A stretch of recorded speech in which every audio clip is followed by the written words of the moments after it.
My name is Tyler Fornes, and I am one of the co-hosts of the Good, the Bad, and the Hungy AEW podcast here on the Voice of Wrestling Podcasting Network. We take a broad scope approach to the world of All Elite Wrestling and the entire universe of Tony Khan.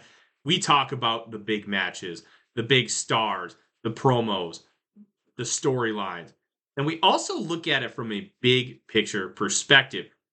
How are things going to change over the course of the next 10 years with AEW still in the picture? How are companies like WWE going to adapt and adjust to AEW? Are they going to be a similar way like they did with WCW in the late 1990s? Will there be a counterpunch?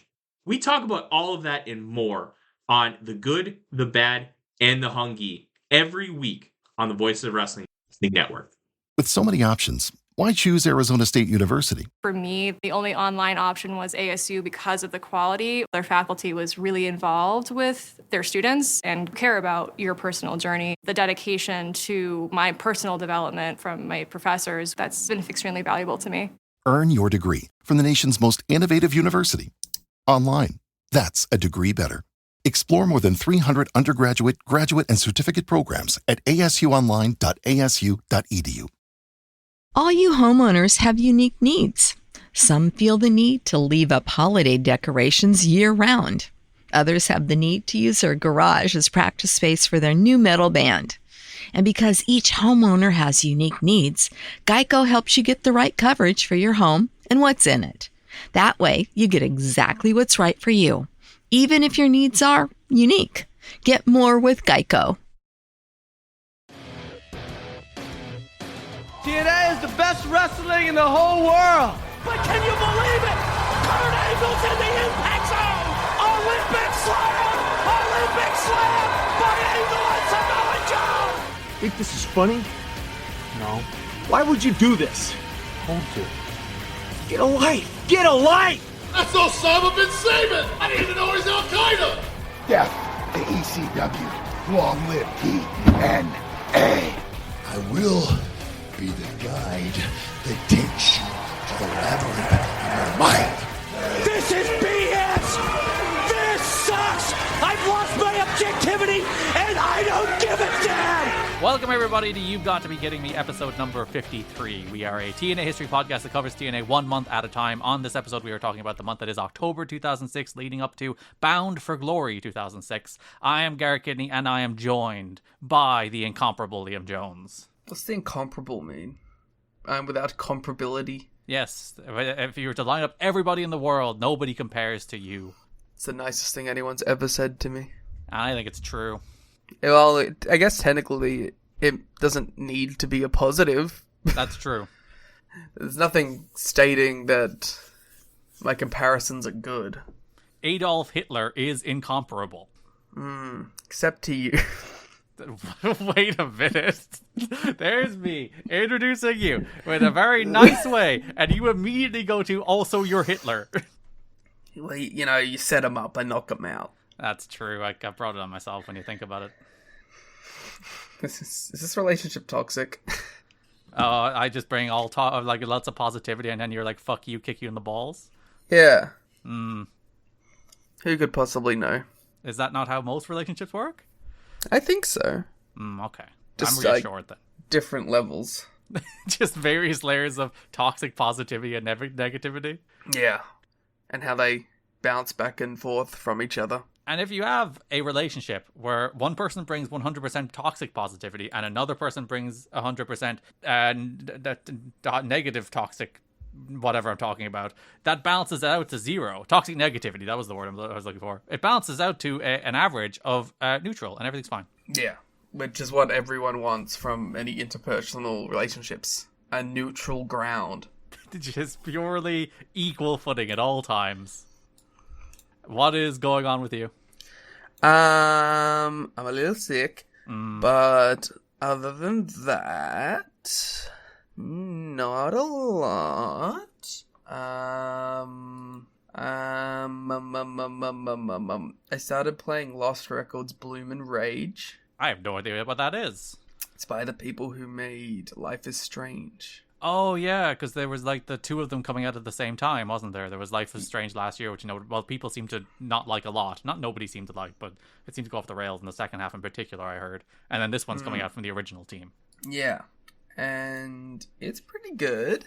You a big Life is Strange boy? I think Life is Strange is a really good game that, like, is so of its time that it can only work in that time. Yeah. I don't think it, like, ages at all, but for when it came out, and it's, like, weird, and they say hella a lot, it's, like, it's, like, just of its time. There has been a kind of Twitter poster that has ruined the entire vibe of Life is Strange since, but at the time, it was okay. But it's, like, I think there's a lot of games that are like that, a lot of, like, early PS3 era games that are, like, that was just kind of the thing. And there is a little bit of, like, I think Limbo, the indie game, is a very good game. It's a nice, pleasant game, but it is held up as, like, one of the best games ever made because it was released in a period where there weren't that many good indie games, and now there are a lot. And I think Life is Strange is a little bit the same in that it was released in a period where good narrative games with good writing were a little few and far between, and now they're not. So there's more competition. I certainly think it's fun. And I think, I mean, I don't think any of the, like, sequel stuff has ever, like, gripped me, but the original Life is Strange is, like, very fun and, like, a standout of its era. And so how's this new one feeling to you? It's good. I like it so far. I like the character interactions, which is, like, what a game like that is entirely based on. Yeah. It's, like, sort of the sense of community built within it. I'm not crazy about, like, the photography motif. I feel like there's a lot of games that have been going for photography. It's obviously, like, a post-Pokemon Snap thing.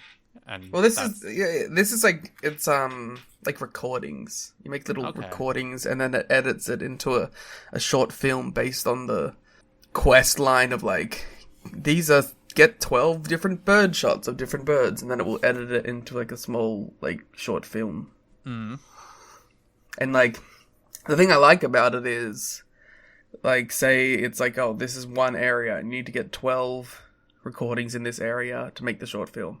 But there's actually, like, 20 options. All right. So, like, you don't have... Like, it's not just the 12 that you'll find. There's more. And you can be like, oh, I like this one better. And you can take one out that you've got from a different place because it was less interesting. And then that will change, like, the story? It won't change the story, but it will change the end product of the short film you make. Okay. That's kind of cool. Yeah. And you're kind of, like, bouncing around. There's a big mystery. And I don't think the mystery is, like, obvious. And, like, that's good. So it's like, you know, like, sometimes you get a mystery and you're like, whatever. But, like, I guess, again, like with Life is Strange originally, the mystery there wasn't, like, an obvious thing either. Is this game, like, out? Yeah, so it's a two-parter. You pay for one, you get both. Okay. But the first one is out, second one is out in, like, a month. That's not bad. That's a decent wait time. So I feel like Telltale burned everybody with the, like, in-part release narrative games. Where you were like, oh, maybe some of them won't come. And then Telltale went out of business because they did far too much stuff. But, yeah, a month between them is kind of a nice cadence. Yeah.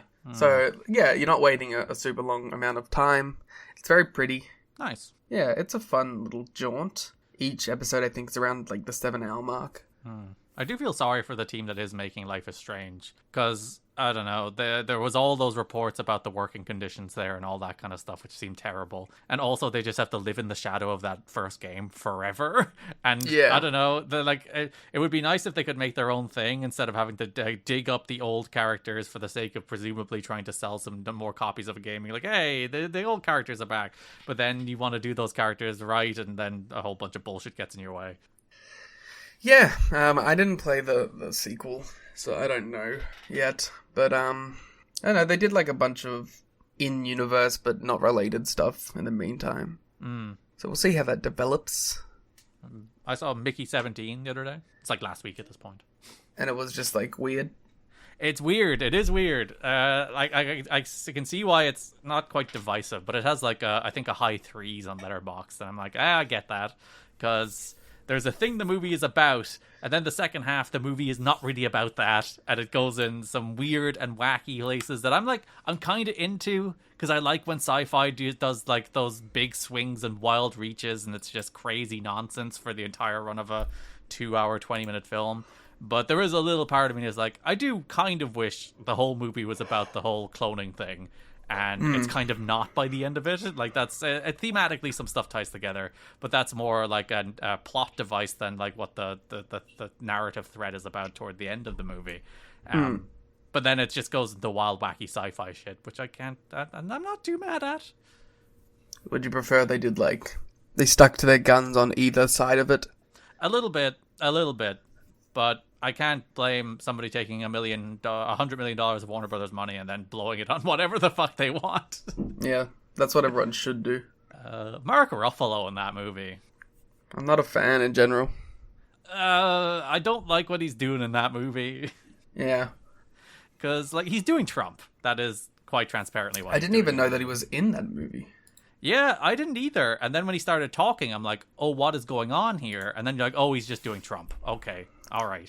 Okay, fine. That man loves his stupid little voice. There's a film full of stupid little voices, because you have Robert Pattinson also doing a stupid little voice in the movie, so... You do just gotta get Ed Hardy in there. Tom Hardy. Ed Hardy. Ed Hardy.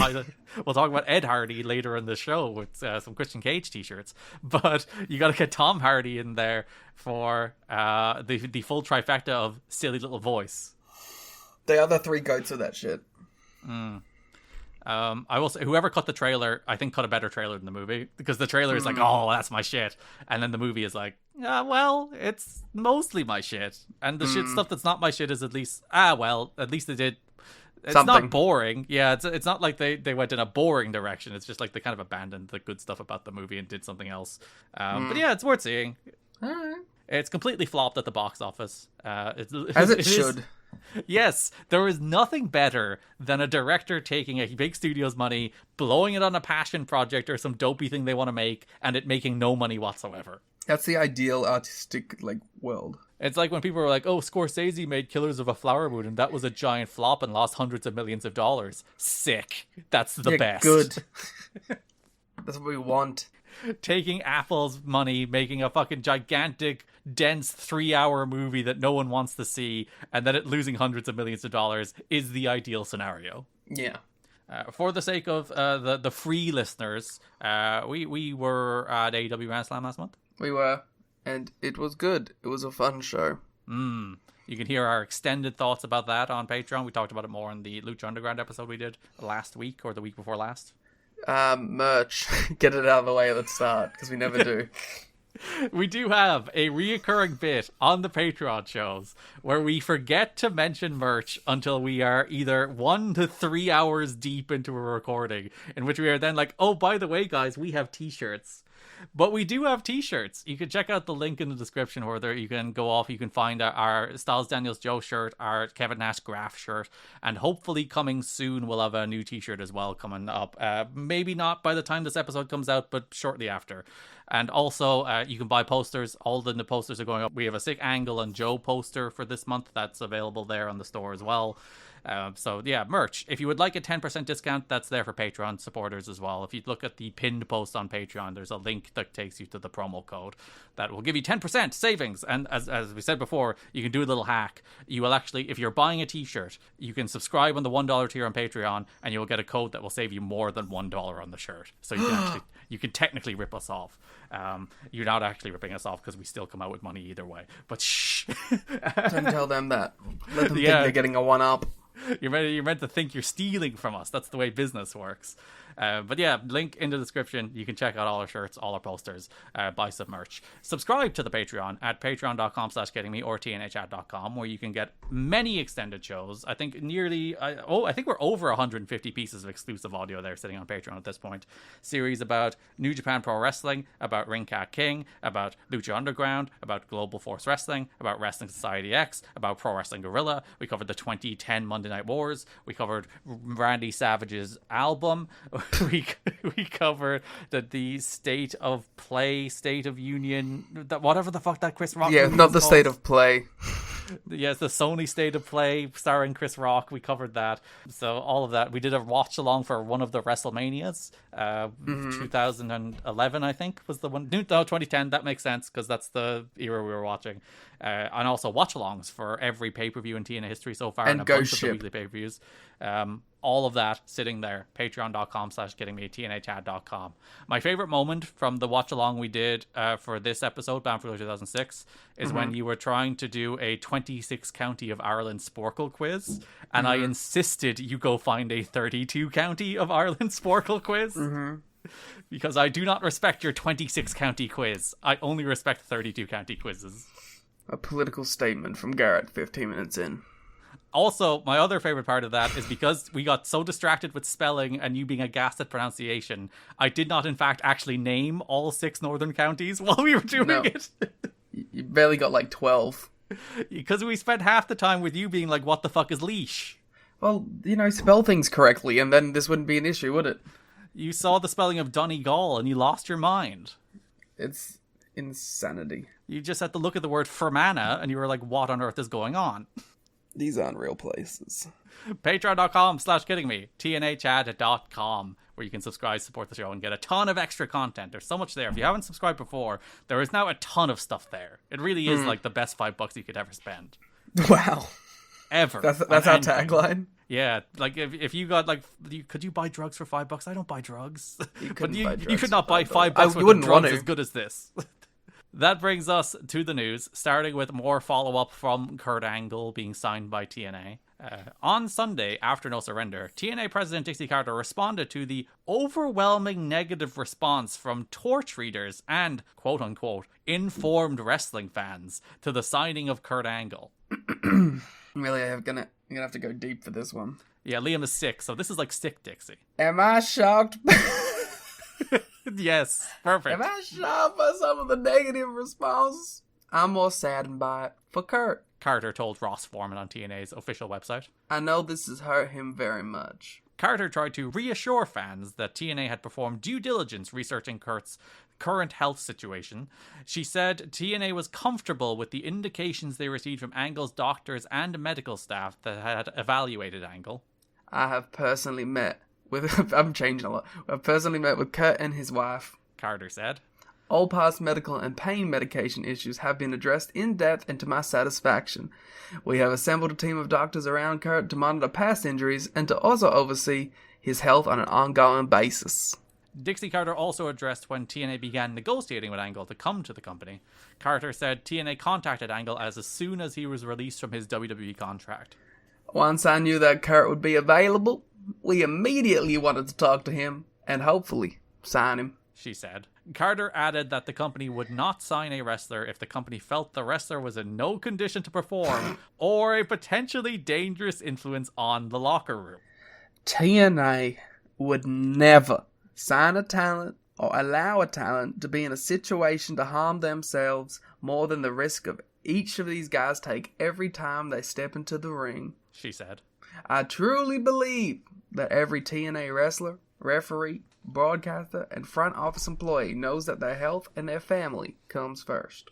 This is where we smash cut to Victory Road 2011. I know.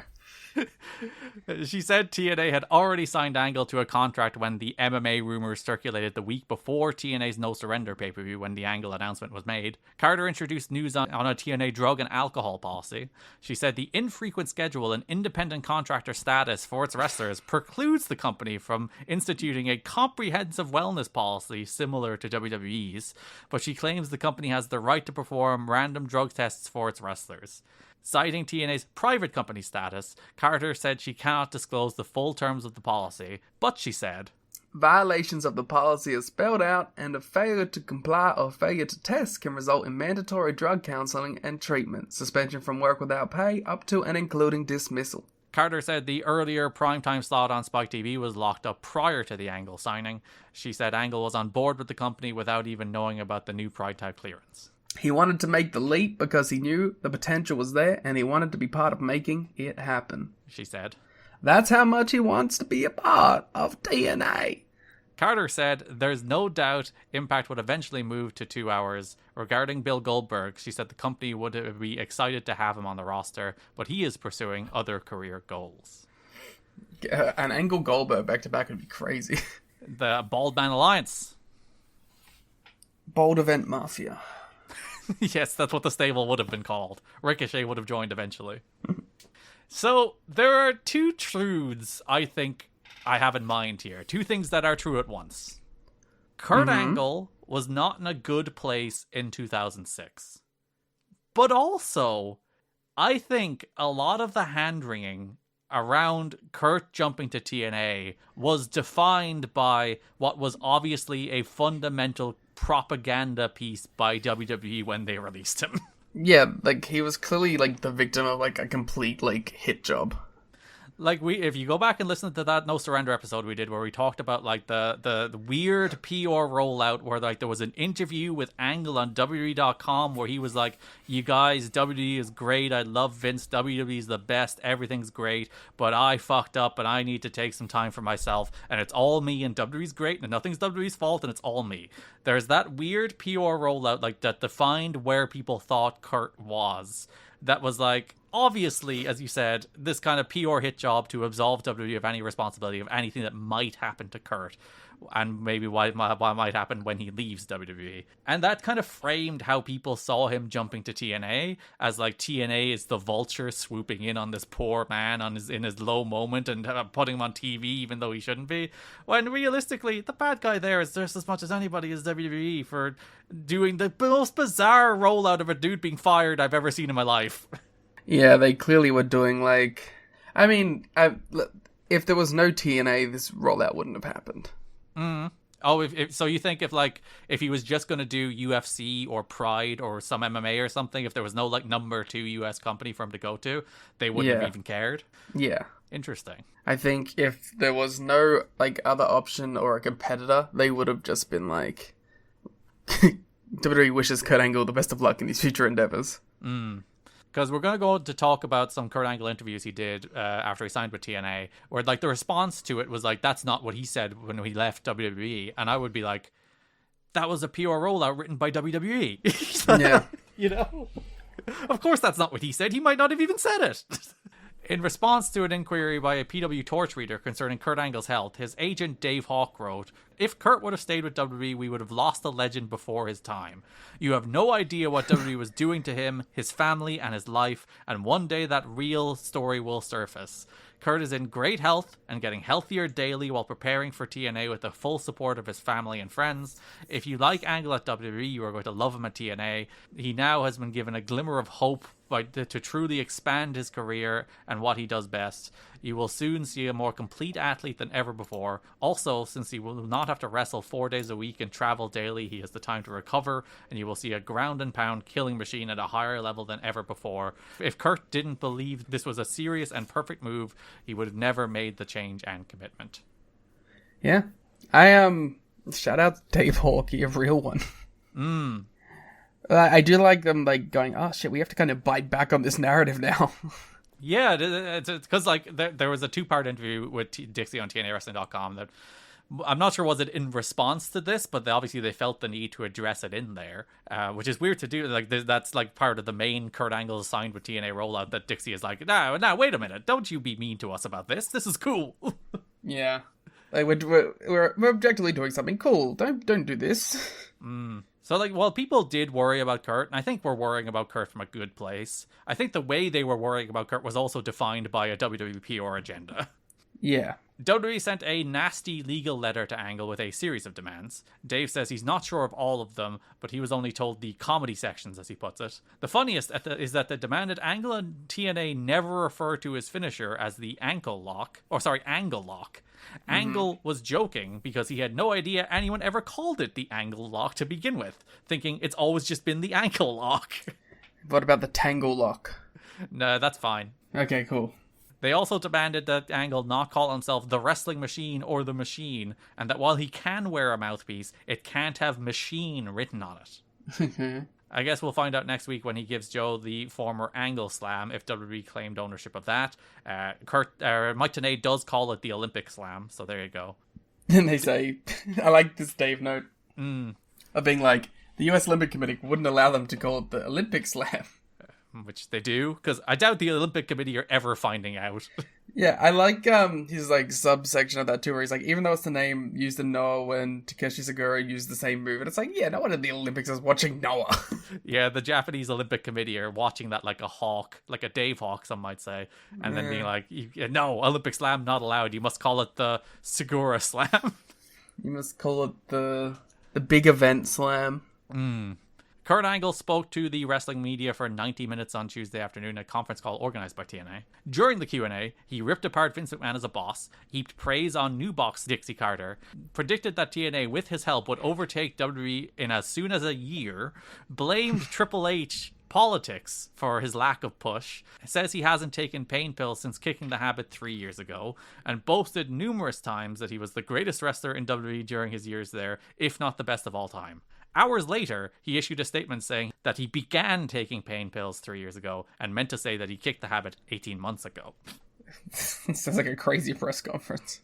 We have some quotes, but yeah, I would love to actually listen to something like that, just to hear Kurt going off. Yeah.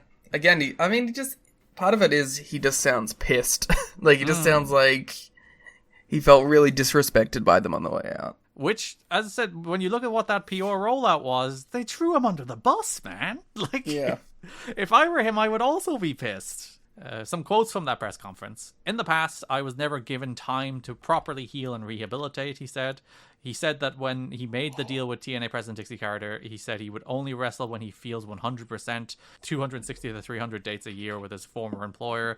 He expects to wrestle as much as he can for TNA when they need him the most. He added, I am the new name and face of TNA, therefore I do have responsibilities that I should be at the most important events. At the same time, they're going to give me enough rest so that I can heal up so I can go 100%. He said he's tried to go less than 100% at times, but what I've learned about myself is I can't slow down. Which is crazy. That's that goat mentality. I feel like a lot of wrestlers do have that sicko brain though, where they're like, even if I can't, even if I shouldn't, I'm still going to do it. I'm sorry. The show must go on. When asked what frustrated him during his 6 years in WWE, he said he felt he wasn't getting proper medical care or rest. Basically, I felt I was getting buried into the ground. When I'd ask for time off, they'd say, okay, you're getting it. But when that time came, they said they needed me because someone else went down. Regarding his MMA intentions and a huge offer to wrestle Brock Lesnar on the New Year's Eve show for K1 in Japan, he acknowledged that offer was made. He said he received retirement kind of money to work MMA. They obviously feel I'm a very big commodity as an Olympic gold medalist and one of the best known pro wrestlers today, he said. He said timing is important to him. He said he went with TNA instead of accepting an MMA offer at this time because they gave him room to spread his wings and get involved in MMA in the future if he chooses to do so and to take time off to train. There was also talk of them like doing a fight against, I think it was Rolls Gracie. It was one of the Gracies. We'll talk about the UFC as well in a minute. But yeah, there were a lot of MMA offers for Kurt, as you would expect, for a star of his name who's also an Olympic gold medalist. Yeah, I don't think that would have been a great idea. Him actually shoot fighting? No. Yeah. He's too broken down at this point. And the problem is he would have the same Punk thing, right? Where it's like, if Punk was just doing like really low level shit, it probably would have been fine. But like, if you get Kurt, you're gonna do like Kurt Shamrock, you know what I mean? And like, he's just gonna get fucking mauled. He is an Olympic gold medalist though. That's a little above CM Punk. He's also old and broken. And I'm saying, like, they didn't give Punk any fucking thing real either. But like, I'm saying, like, comparably to his start and to his pedigree, they would throw him in there with like a tippy top name of 2006 MMA and he would be murdered. He is quite broken and old. Like, they would throw Tito Ortiz, they would throw Ken Shamrock, you know? We'll talk about who they offered him, actually, for his first fight in a second. He said in a separate interview with Bubba the Love Sponge, Triple H hogs the show and has booking power, which makes it tough for others like him. Angle said he had a lot of heat with Triple H because Triple H wouldn't put him over. He explains that he believes Triple H tapped out to Benoit because Benoit has no charisma, and he tapped out to Cena because Cena can't wrestle that well. But he wouldn't tap out to Angle because Angle was the true total package who had charisma and could wrestle and thus was a threat. That rules. Angle said he doesn't respect Triple H as a person. Triple H was against Angle getting the belt a few years back because Angle was too small. When Jerry Briscoe suggested Triple H do a shoot fight with Angle to see how much Angle's size really mattered, Triple H backed down on Angle not getting the belt. That rules. Kurt Angle was very engaged in everything happening before Bound for Glory on Sunday. He spent time talking to a number of TNA wrestlers such as Abyss, Christian, and Rhino, among others. He was at ringside watching the dry run spots that Jarrett and Sting practiced before the match. The whole time he was chewing tobacco, which surprised those who hadn't been around him, although he had been seen with Chew on at least one WWE DVD before with some backstage footage.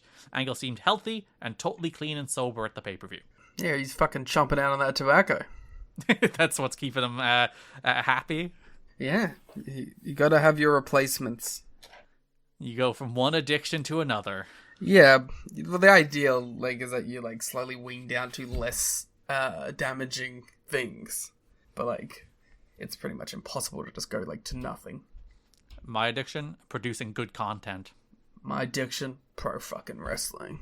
What? New shirt coming soon.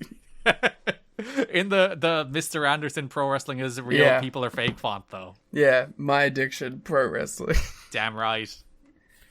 Dana White said this week in interviews with both Dave Meltzer and Alex Marvez that you can be an entertainer or you can be a fighter, but he doesn't have any interest in people doing both. Yeah, that fucking works out for you, doesn't it, you fucking joke of a human being?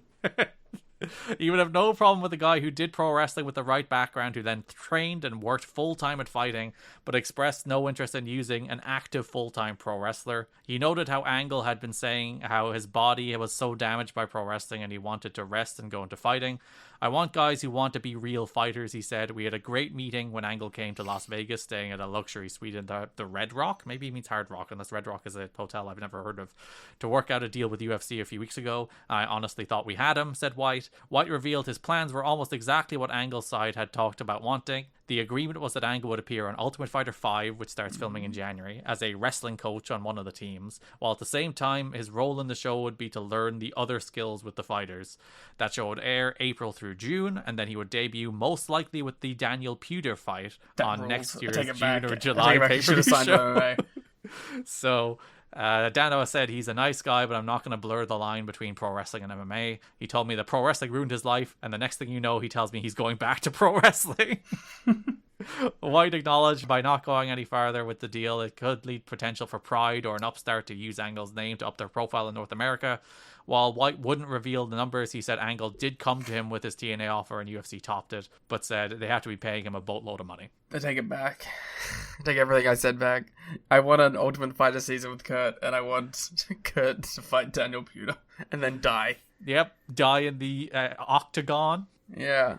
He lived in a hexagon, but he could have died in a octagon. I wish he did the cage moonsault in the UFC. Yes, that would be so sick. Who's that dude who did the springboard kick? Yeah. Kurt could have innovated. Should have been.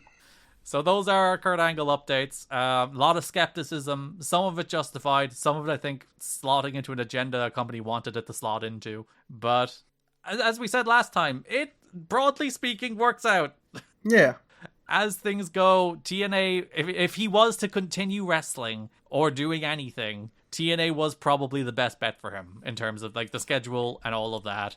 And he seems in a healthy and happy place these days. Yeah. Although Kevin Nash hung out at last week's TNA TV taping, there's no indication of any progress with negotiations for a contract renewal. That does change very shortly.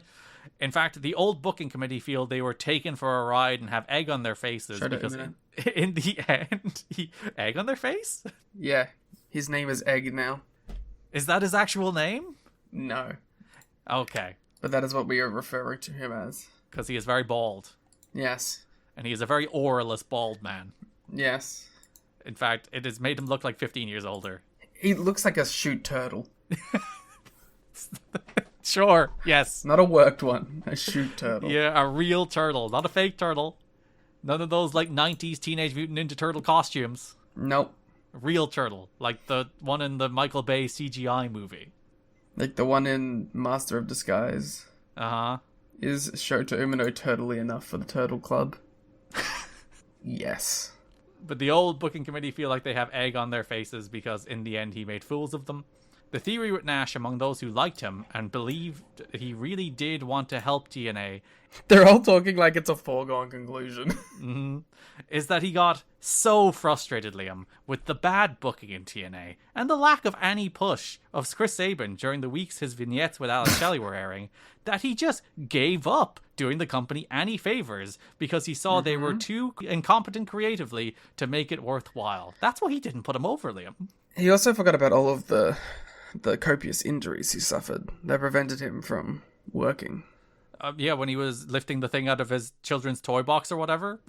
Yeah, it's just bad timing. Sure. I do love that as an excuse, though. It's just like, they were not booking Chris Sabin enough for me to do the job to him. I'm actually defending Chris Sabin by not losing to him. TNA management strongly denies Nash's story that the original booking of his match with Sabin was booked to make Sabin look like he got a lucky win, and that Nash balked at that.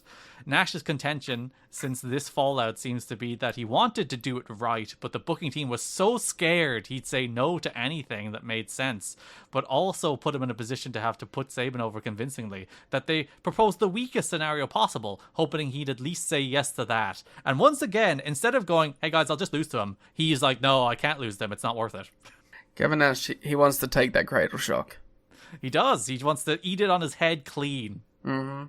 One high-profile X Division wrestler says reports that there was heat on Nash among X Division wrestlers are completely blown out of proportion. He said Nash was cool all along with everybody, but when he didn't show up for the pay-per-view, people just shrugged their shoulders and didn't really care because nobody felt at that point Nash doing a job would have meant anything anyway for a variety of reasons.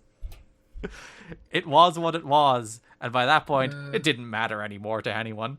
That's so funny. Nash must be the coolest guy on earth. Yeah.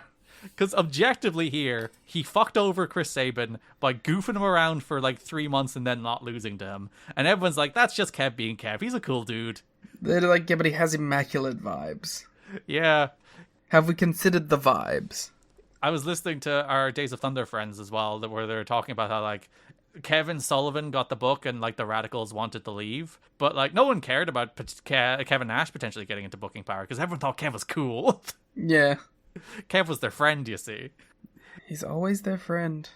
He might be the best politician of all time because, like, yeah, not only like did he work himself into great positions, but he made everyone feel good about it. Yeah, that's the thing. He's his aura too sick. What can you say? Because, like, Hogan could politic himself into any money-making position, but people would fucking hate him for it. Nash could politic himself into any money-making position, and everyone would think he was a hero. Yeah, because he is a hero. In a move that puts an end to any talk of a DX versus NWO feud, which I didn't realize was a thing people were talking about in 2006. Shit. But Kevin Nash re-signed with TNA. 2006 DX versus 2006 Scott Hall and Kevin Nash? Fuck. It's the dream, Liam. Oh, bro. And you can add Sean Waltman and Hulk Hogan to make it a 6-man tag. Well, yeah, but like Waltman could be like, which side is he on? It's devastating news. Think of all the comedy skits DX could have done about how the NWO were old. They could have like put their faces up so many Big Show's assholes. Oh, it would have been cinema, some might say. They could have dropped black and white goop from the ceiling on them. Exactly. Nash could have been like slightly out of it. Yes, slightly off position.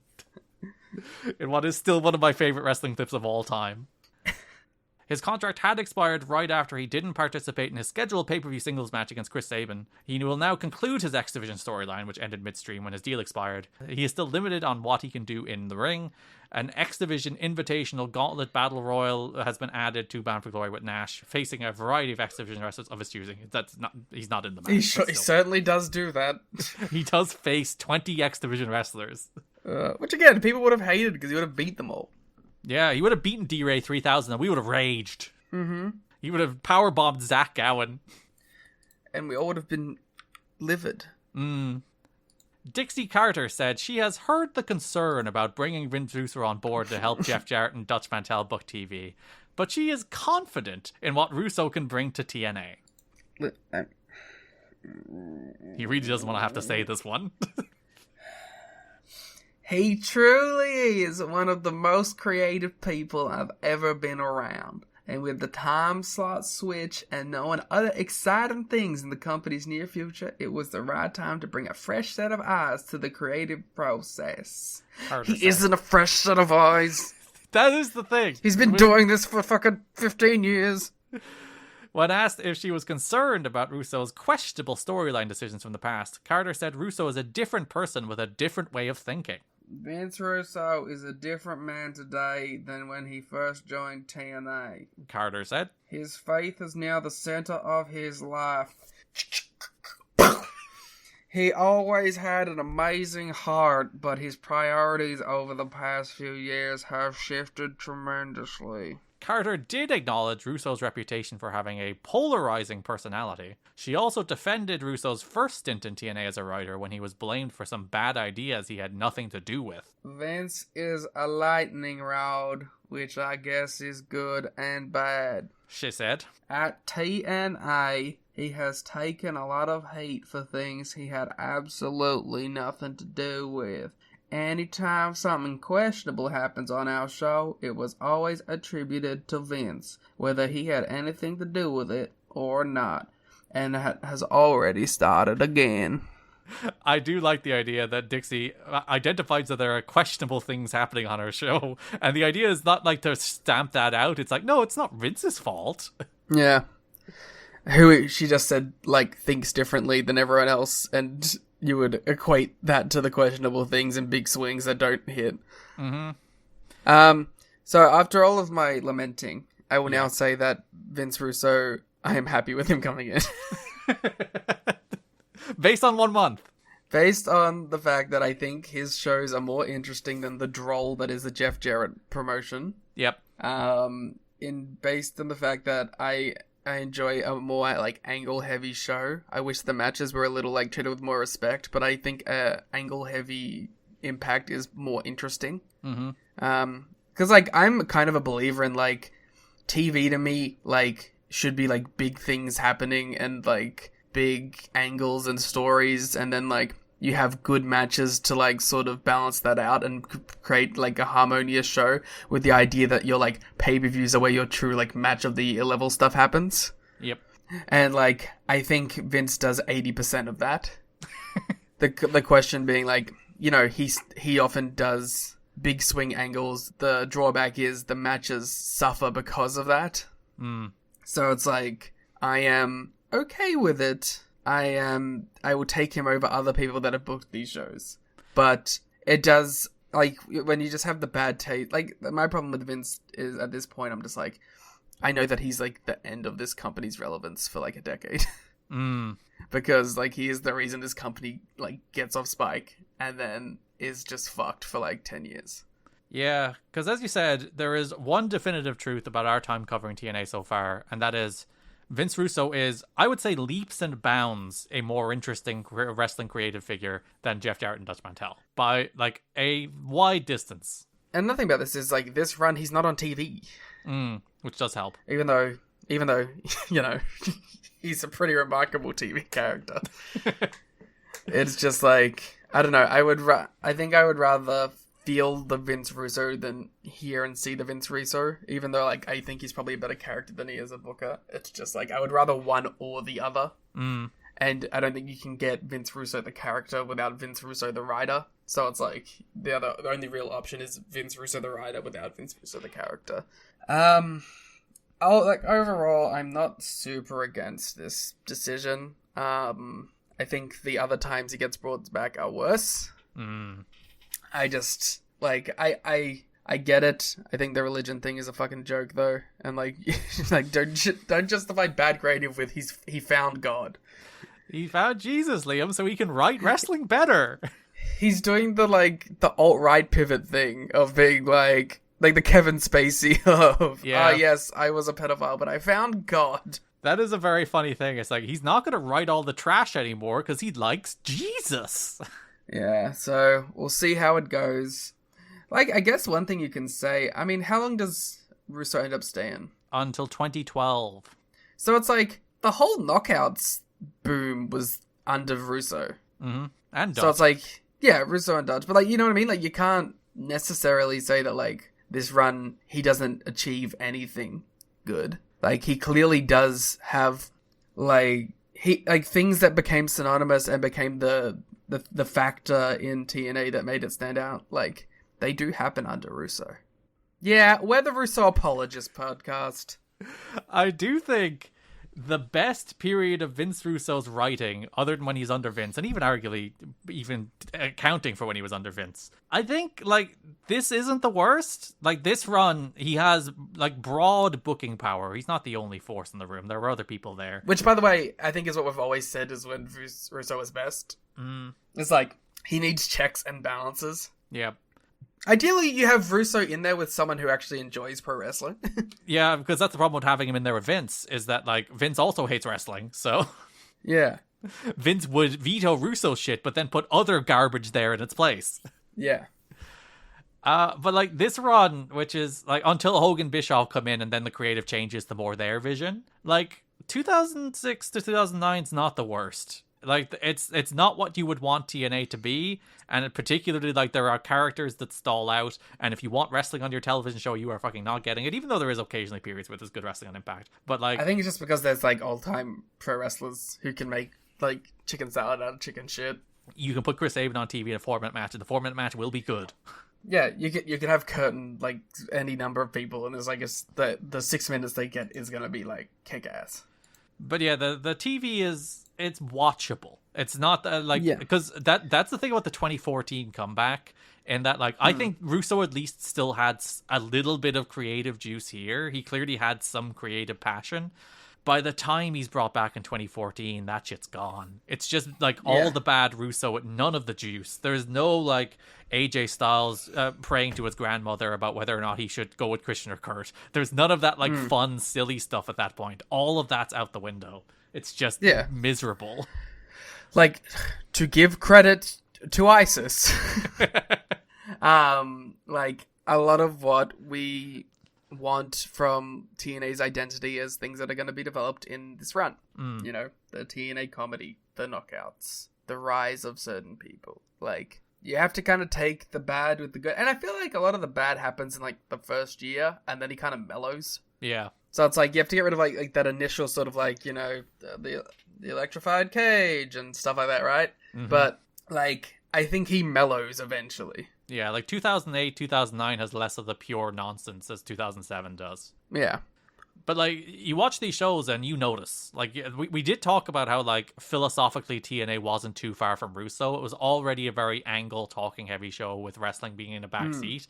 And somehow, like, in this month, you very, very quickly notice how wrestling takes an even bigger backseat to angles and promos. Like, there is a formula to matches on this month where the match will start, and within a minute, without fail, somebody will come to ringside, somebody will join commentary, will cut backstage to somebody scheming or watching or doing something. Like, he is terrified people will lose their attention. And, like, the matches are already only 3 or 4 minutes long, but even then, he has to go straight to an angle within the first minute. Like, wrestling has never meant less on this show. It's kind of crazy how quickly that happens.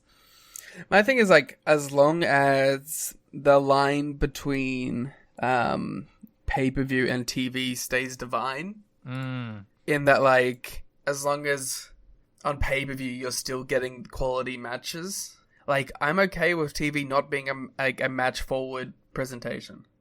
Especially on an hour-long show. Like if you're doing a Dynamite, there's kind of a reason you need, like, some 15-minute bangers in there. You know what I mean? You're filling up time. But it's like, with an hour show, if, like the best you could ask for was, like, a 10-minute, like, good match, you know what I mean? So I'm okay with, like, a short 1 hour show not being, like, we gotta have, like, banger after banger after banger.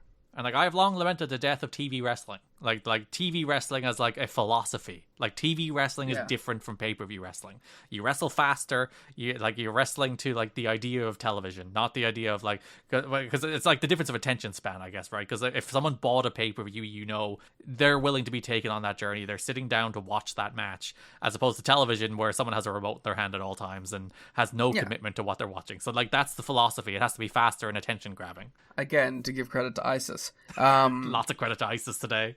Well, you gotta hand it to him. Like, historically, through ratings, where does the drop-off happen in a pro wrestling show? It's during the matches. Yeah. Matches don't retain viewership. Except for AEW. AEW is the weird outlier there. Because... Yeah. Ultimately, you train your audience, I guess, isn't it? Like Yeah. if there's because like there has been 60-minute matches on AEW TV, and historically those 60-minute matches have gained audience because AEW has trained their audience to expect better wrestling from television, as opposed to like if you are watching Russo TV, you have trained your audience immediately to be like, wrestling doesn't matter, give me the angle, I'm waiting for the angle. And I feel like though it's like it is an interesting gambit or interesting like thought process to be like, it was 2006 wrestling TV audiences ready for that? Probably not. It's like, and like, again, like, you know, train them. Maybe they would be. Maybe that'd be a thing that would help them stand out. But like, I don't know. I can understand the mindset of like, if you're looking at history at that point, to be like, the matches don't matter. We have to keep things happening. Boom, bam, boom, bam, boom. Mm-hmm. And like that is the Vince Russo television philosophy, like for better or worse. Which actually it was the problem with the 2014 stuff, because the 2014 stuff was boring. It's like it was Russo bad and Russo boring, as opposed to like these shows. You do not have time to get bored. It is fundamentally impossible. You are moving to a new thing every 90 seconds. Which again is like why I'm sort of excited for this era. Vince Russo was, quote-unquote, in charge of the Bound for Glory pay-per-view behind the scenes. He frequently stepped out into the back of the arena during the pay-per-view to monitor crowd reactions and see the matches in person. Backstage observers say there was no doubt he was in charge at the pay-per-view. Dutch Mantel took a step back in his duties and let Russo handle a lot. He had an answer for everyone, says one wrestler. When he stepped out into the crowd to watch some of the event, he would provide updates on the score of the local baseball team, the Detroit Tigers, who were playing in the World Series game that night. Okay. Which, by the way, when TNA booked the venue for Bound for Glory, how pissed do you think that not only did the Detroit Tigers get to the World Series final, they were playing a home game that night head-to-head? Yeah. But they still, like, you know, crowd looked good. Yeah, they drew like 3,700-ish, which was close to sold out. They were sure to be like, hey, look how we did, even against World Series Detroit Tigers. Yeah, so they did pretty well in the end. Apparently there was a big uptick when Angle got signed, as you might expect. Yeah, I mean, that was the saving grace for that building, I guess. Team 3D signed a 1-year contract extension at the most recent Impact tapings on September 25. As is the case with newly signed contracts, TNA has an option to pick up the second year of the contract. Monty Brown looks to be quitting, as he still hasn't signed his new contract that wasn't on the last TV. Dixie Carter said she is still working on keeping him, but friends of Brown say his contract officially expired on September 30th, and he's not signing a new one. He hasn't decided whether he will try and go to WWE. Brown has a personal training job that gives him a 6-figure income, and he is able to do not go. What are you doing? and work TNA since there are so few dates per month. However, he was promised the NWA title before Christian was signed, and Christian basically got his title run, and he felt lied to. Company management tried to get Brown to work more indie dates because he had a good look and had charisma, but his in-ring in general was holding him back, which I still think is bullshit, from being where the company wanted him to be. The feeling is if he worked more indie dates, he'd improve faster, but he didn't want to take so many dates as it interfered with his regular job. You're a bunch of fucking marks. He was awesome. Yeah. I was like, I don't know, man. Do you want him to be Joe? And Jarrett's matches sucked. Jarrett's matches weren't good. You can't be like, match quality's important and Jarrett's in those fucking main events. Yeah, but he's the one saying that. And he thinks his matches are good. Scott Steiner has been off TV for 2 months as the two sides haven't reached a contract agreement. I truly did not notice once. You did not notice that Steiner wasn't here? Yeah. Steiner doesn't want independent bookings handled by TNA. Bill Behrens handles all its independent bookings. So the plan originally was Team 3D versus the Steiners at Bound for Glory, and Steiner's contract issues took that off the table. I did feel like that was kind of where they were building. Like with Team 3D's whole we'll take on any team of the past, present, or future thing. Oh yeah, and then it just ended up in a random 4-way tag. You will get that Steiner's match next year at Bound for Glory. Yeah. They kept that one in mind. Spanish announcer Moody Jack, or Hector Melendez, quit to take a job helping IWA in Puerto Rico with Savio Vega. Melendez asked for a raise since he's been there now for a few years, and he was given a $100 a week raise that he found insulting, so he left. Willie Urbina, who is the WWC announcer, was brought in to take his place. There had been talk of bringing Ray Gonzalez in to take Conan's place and have Conan just work as a manager, but that hasn't happened yet. Conan and Jeff Jarrett had a confrontation at TV. Hell yeah. Conan basically demanded a raise or said he would quit. Jarrett was trying to get Conan to sign the new converted contracts where TNA books all its contracted guys for their house show dates. Conan has refused to switch over, wanting to control his Mexico bookings, which AAA does, and Lucha Libre style independent bookings in North America.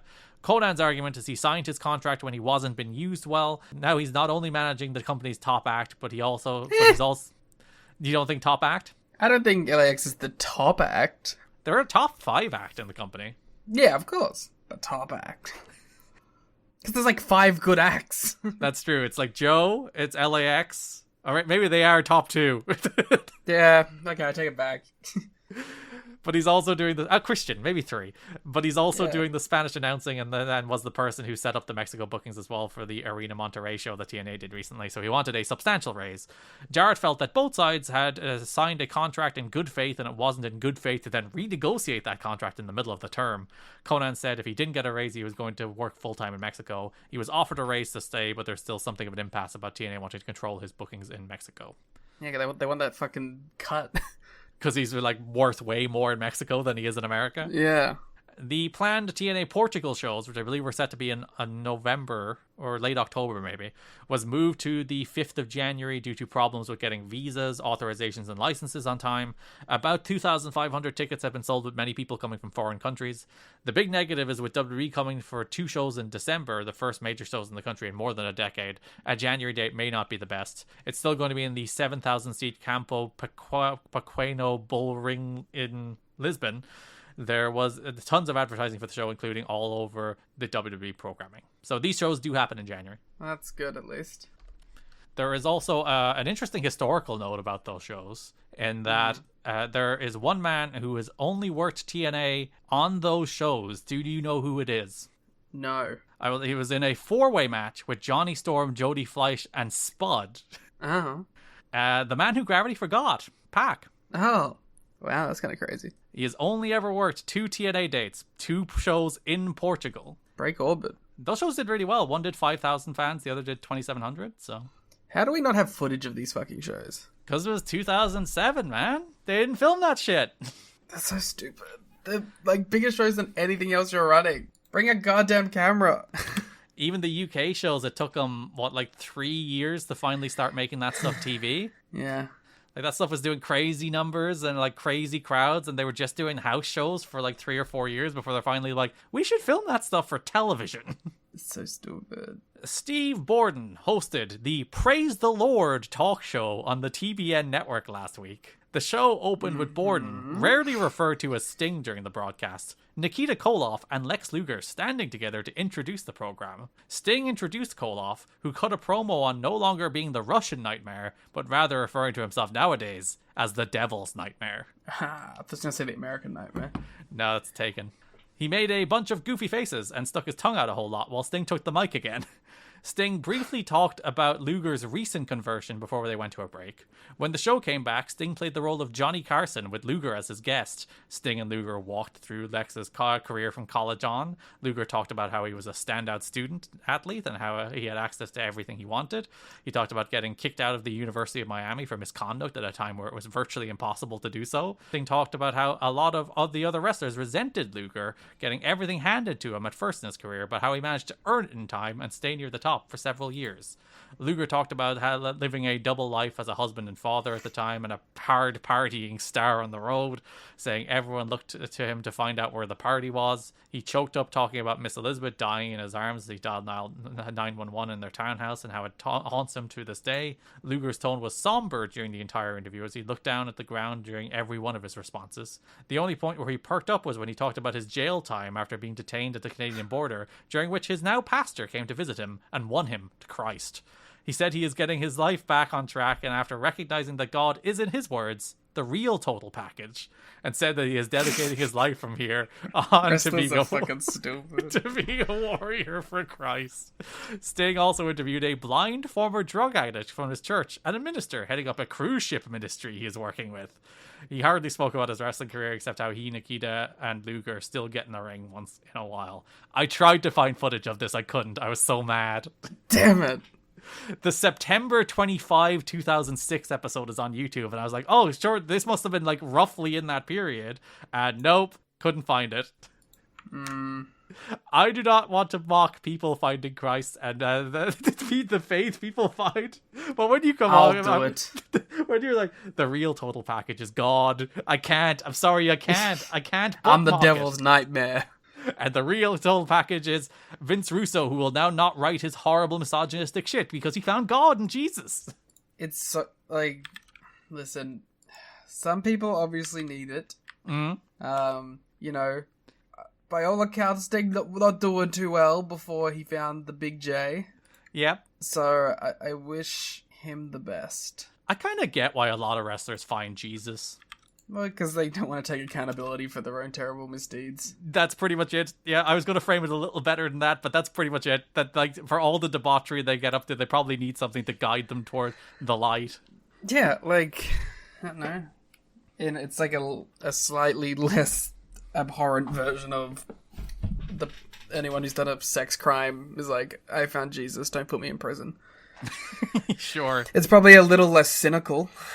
Yeah, when you see Russell Brand do it, you are like, fuck off. Yeah, like, it's like a less cynical version of that because it is mostly for them still. But, like, it's a way of justifying or absconding oneself from their darkest moments. Which, again, I guess people need. But, like, you should probably take accountability at the same time. And some people do. Some people don't just go, wow, like, Jesus has saved me and has forgiven me. Some people take that as an opportunity to try and make amends for their mistakes. But, I don't know. I'll always roll my eyes a little bit at it just because I am a horrible cynic.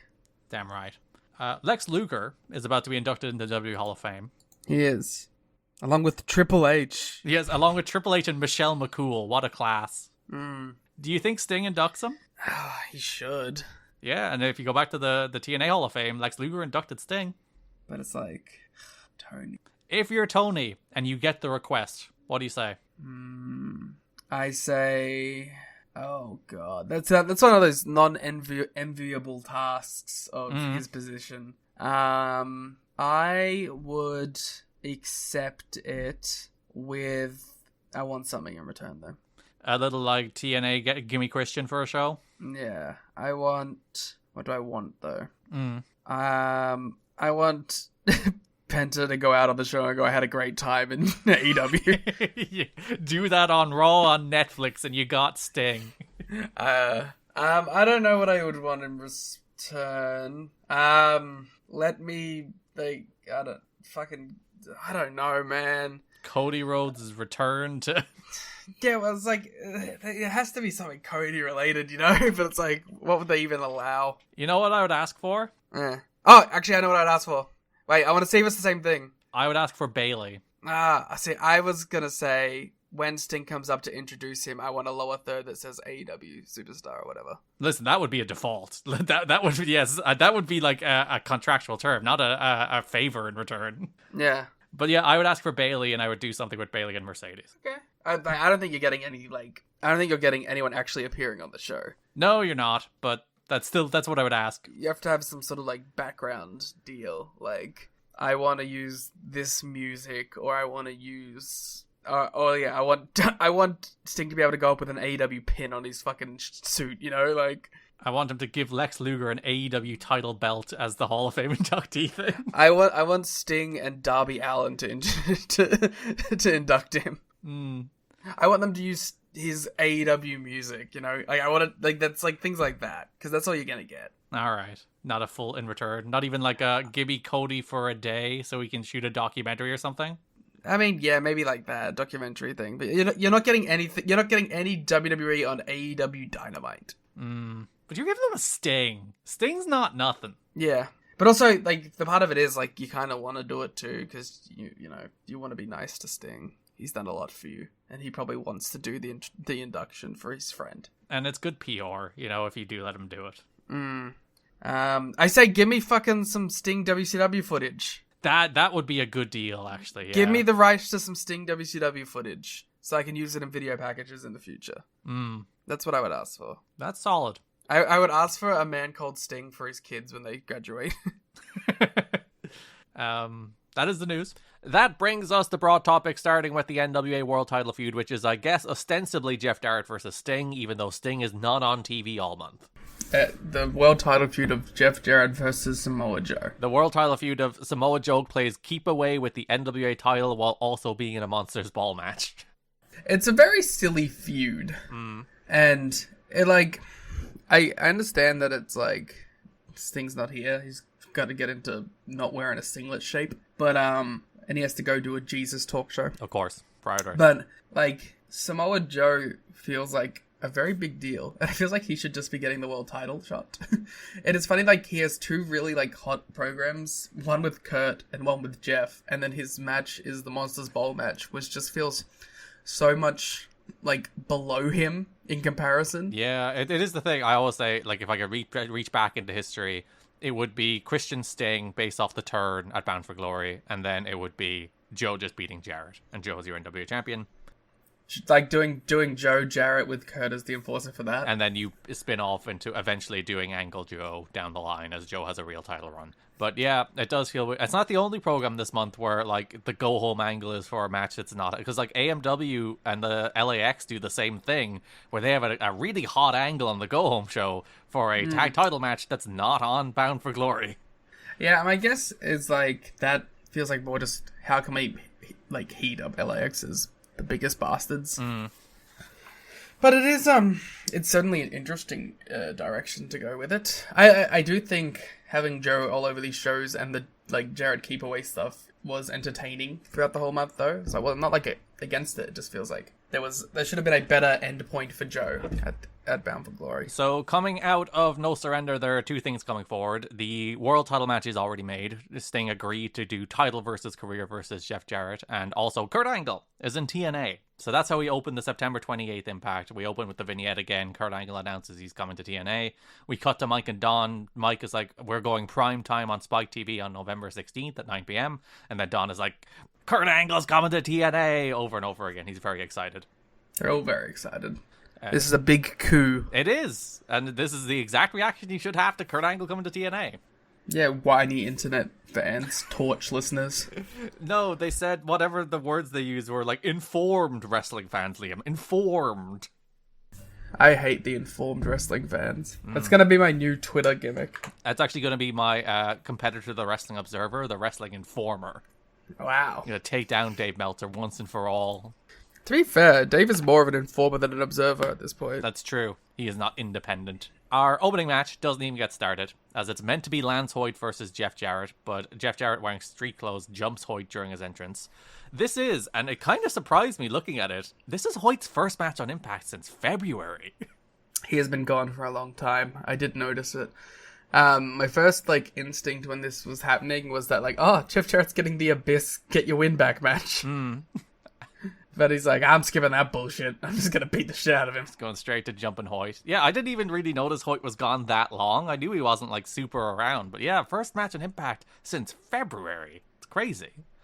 Yeah. Jarrett chokes Lance with a strap and whips him. Jarrett says the name of our show, because at one point he is like, you've got to be kidding me. That's Don's classic line. Yeah, he's stealing it from us and Don. Jarrett shows the belt marks on his back and said he was beaten like a trade slave. Crazy. Yeah. He's also mad Joe left with the NWA title at the end of No Surrender. Jarrett demands that Cornette get his belt back by the end of the show. We do have a press conference that runs throughout multiple of the stories that we'll be running back to, because there's multiple different threads coming out of it. This is the most interconnected month of television for storylines, I think, ever. Yeah, we're going to cover the three heavyweight stuff back to back to back, but there's a lot of crossover. Like, we could do it as one block, and we kind of are, but we will try and at least keep it story to story, so for some sense of coherence. Just, okay, so, like, basically, like, the Christian Rhino stuff is, like, tangentially involved, but we might as well do the Monsters Bowl and the Jarrett stuff all together, because most of that is Samoa Joe related, and Samoa Joe is completely, joined up to the Jarrett thing at the same time. So I think, like for example, on this one, we cover Joe Raven as well, but we don't cover the Christian Rhino recap stuff. Makes sense. Yeah, because as you said, it is all like bungled together into one kind of mesh of stuff that sometimes doesn't make a lot of sense, but... We're also an angle show now, baby. So yeah, at this press conference, we have Bagwell, Luger, LAX, Rhino, JB, and Cornette. This is where Cornette announces a bunch of Bound for Glory matches. Here he announces Joe versus Raven versus Runt versus Abyss at Monsters Ball. Plus, circles back to Jarrett versus Sting, title versus career. Angle will be involved in that match, and by the end of this episode, Cornette will announce how Angle will be involved in that Bound for Glory match. And they did, like, the polite applause all these announcements got. I was there, politely applauding. You're like, hell yeah, I want that Monsters Ball. Samoa Joe faced Raven. Raven looks like shit. He's fallen so far down the pecking order at this point. Yeah, he's like... This is a shadow of the man who was the hottest guy in the company for a couple of years. Because this is Joe beating a former NWA World Champion, and at no point do they treat the idea of Joe beating Raven as important. No. This is just a guy for Joe to beat. It is not like one of the biggest stars of this company for the last 3 years, which Raven objectively has been. It's just Joe running over some nerd that nobody cares about. And the fans don't care either. Joe goes for an elbow suicida, but Raven lifts a chair in his way instead. Jarrett is watching backstage, again going to the reoccurring theme that every match this month, something will happen within the first minute of it. So that, like, you cannot just have Joe against Raven, you have to show Jarrett, even though Jarrett's already been on this show. Joe chokes out Raven for the win. Raven does very egomaniacally spend like a minute in that choke before eventually tapping out. He did like do a very soft tap out. I thought he would pass out, but he did tap out. Runt slaps Joe a couple times, so Joe slaps the shit out of him. Runt shows up, I guess. Rather, Runt did a run-in, and choked Raven with a chain. To go back to, again, within the first 3 minutes of this match, Jarrett on a monitor, Runt doing a run-in. It's Joe and Raven, and you already have two things happening. Yeah, it's and like in the match that goes like 3 minutes. Yeah, the match isn't even that long. But yeah, Runt slaps Joe a couple times, so Joe slaps the shit out of him and then press slams him onto Raven on the floor. Abyss appears behind Joe as they face off, a quick brawl before Joe boots Abyss out of the ring. Raven, Runt, and Abyss brawl as Joe goes to leave with the NWA title. Cornette appears and asks for the belt. Joe says if Corny wants the belt, tell Jarrett or Sting to come and get it. And I like that Cornette's just really offended, but he's like, what am I going to do? It's Samoa Joe. You going to take it from him? Exactly. We have a bunch of features this month on Sting. All of them are spooky. They're usually about he is lost in darkness, but he will find his way to his destiny and overcome Jeff Jarrett and bring the NWA title back into the light. There's a bunch of stuff like that. That's a pretty good impression. Thank you. That's my Barry Scott. We go back to the press conference. Lex Luger is Sting's surrogate. He's talking about how Sting is going to bring something Jarrett has never seen before. He's coming into Bound for Glory with a purpose. Bagwell, who is also Sting's surrogate, says Sting will win. He's been away training. So this is our kind of way to get around Sting not being on the show for 2 months. We have a bunch of features, and then Bagwell and Luger doing some talking head spots to put over Sting and his renewed effort to win the NWA World title. Sting's a great friend, getting these boys paydays. Yeah, what a nice guy. I would rather him not get Bagwell paydays personally, but that's neither here nor there. There's a career retrospective on Sting with comments from Luger and Bagwell. Talks about how TNA is giving Sting the chance to finish his career on a more positive note than WCW. Luger talks about TNA has class, and that's why Sting returned there. It's very funny that they basically redo this whole thing for his AEW run too. Like, AEW's here to finally give Sting the ending to his career that he wants. Yeah, poor boy's been chasing it for a while. And unlike Undertaker, he did in fact get it, so. He did. JB has Jarrett. Jarrett calls in Eric Young. And Jarrett is like, EY, I'm giving you a second chance. He has instructed EY to get the NWA World title back from Samoa Joe. It's EY's night of redemption after all his recent failures, after all his lie detector shenanigans. This is EY's chance to redeem himself. EY sheepishly tells Jarrett he can't do that. Jarrett issues an ultimatum. EY firmly says no. Jarrett says he'll deal with him later. He never does, so fair play to EY. EY's like, I'm a face now. I'm not doing this shit. And also, probably he's a little scared of Samoa Joe. It's both. JB is like, hey, good job, man. You stood up for yourself. And EY's like, what did I do? So EY, once again, standing up to Jeff Jarrett. He's his own man. He has a spine now. And then the press conference finally comes back out to the ring. All of this is in one show, by the way. Luger and Bagwell are there. Cornette announces that Angle will be the special guest enforcer for Sting versus Jarrett at Bound for Glory. Jarrett comes out. He's very mad. He wants his title back, and now we're going to have to do it the hard way. Cornette says if he wants it, he can go through Joe, and that's the hard way. Jarrett says Cornette is an impotent authority figure. He's kind of right. Yeah. Like, it is kind of your job, Cornette. Maybe that's why Cornette starts, like, issuing ultimatums later in the month, being like, oh, you're fired. Yeah. He's gotten to by Jarrett questioning his authority. Or he's just like, yeah, I really need that belt back. We do need it. It's not yours. Jarrett brawls with Luger and Bagwell. Luger goes straight down. Bagwell has to get some punches in. Even when, like, Bagwell is thrown out to the floor, he has to do a little, like, oh, I'm selling my arm, and that's why I can't get back in. It's like, fuck you, Bagwell. Hey, he's protecting himself. It's very important that he protect himself, and his booking his friend got him. Joe makes the save as we go off the air. Joe is still not NWA champion, but holding the NWA title. He's my NWA champion. So yeah, all of that, one episode. There's like 8 segments about this world title feud. It's a lot. There's just going to be a lot more going on now. October 5th, 2006 Impact. In the show opening segment, we'll talk about the first part where we're talking about people getting fired. But at the end of that, JB asks about Joe and the belt, because Cornette is in the office with some nerds. Abyss and James Mitchell walk in, and they tell Cornette if Abyss can promise to get the NWA title back from Samoa Joe, will Cornette promise to give Abyss the first shot after Bound for Glory. Cornette calls Mitchell the sleaziest man he's ever known, but accepts this deal with the devil. Hey, to be fair, he is someone who doesn't back out of his deals. Yeah. He's a relatively trustworthy individual when it comes to making a deal with... Like, he'll try. He may not work out, but he'll try. But famously, there may be some side problems with it, with deals with the devil. They're not always the deal you sign on the face of it. Yeah, it's like a monkey's paw scenario. But like, you know, Mitchell has no reason to fuck this one up. I guess. He has all to gain, and all he has to do is get the belt. Doesn't even have to beat Samoa Joe. He just has to incapacitate him briefly. He could just have Abyss distract him, and he could grab the belt. That is ultimately how Jeff gets it back. Yeah. Abyss and Mitchell are in the ring. They call out Joe because they want the NWA title back. Joe comes out with the title. Joe lays the title between them, and then they brawl. Abyss chokeslams Joe and picks up the belt. Jarrett runs out, grabs the belt. Abyss is mad, so Joe and Abyss beat down Jarrett. Joe goes to leave with the belt, but Abyss jumps him again. Joe drops Abyss with a power slam and leaves with the belt. So it's not working out great. He had his hands on it at one point. Yeah, so technically, did he not return the belt? Jarrett just lost it again. It was Jarrett's fault that like, if Jarrett just left it play out, Abyss probably would have brought that belt back to Cornette, but Jarrett had to stick his nose in it.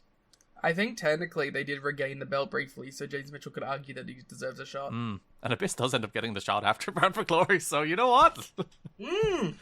On a technical, damn the devil!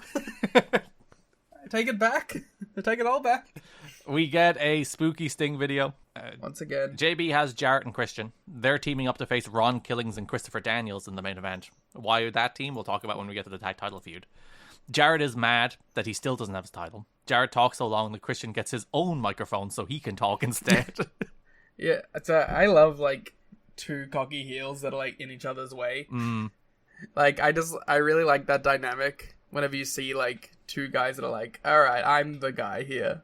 And it's just, yeah, I thought they did a good job with it. I enjoyed it. Especially because it is Jarrett and Christian, two men who on this show hate each other. So if they're going to team in the main event, they should still hate each other, and they do still hate each other.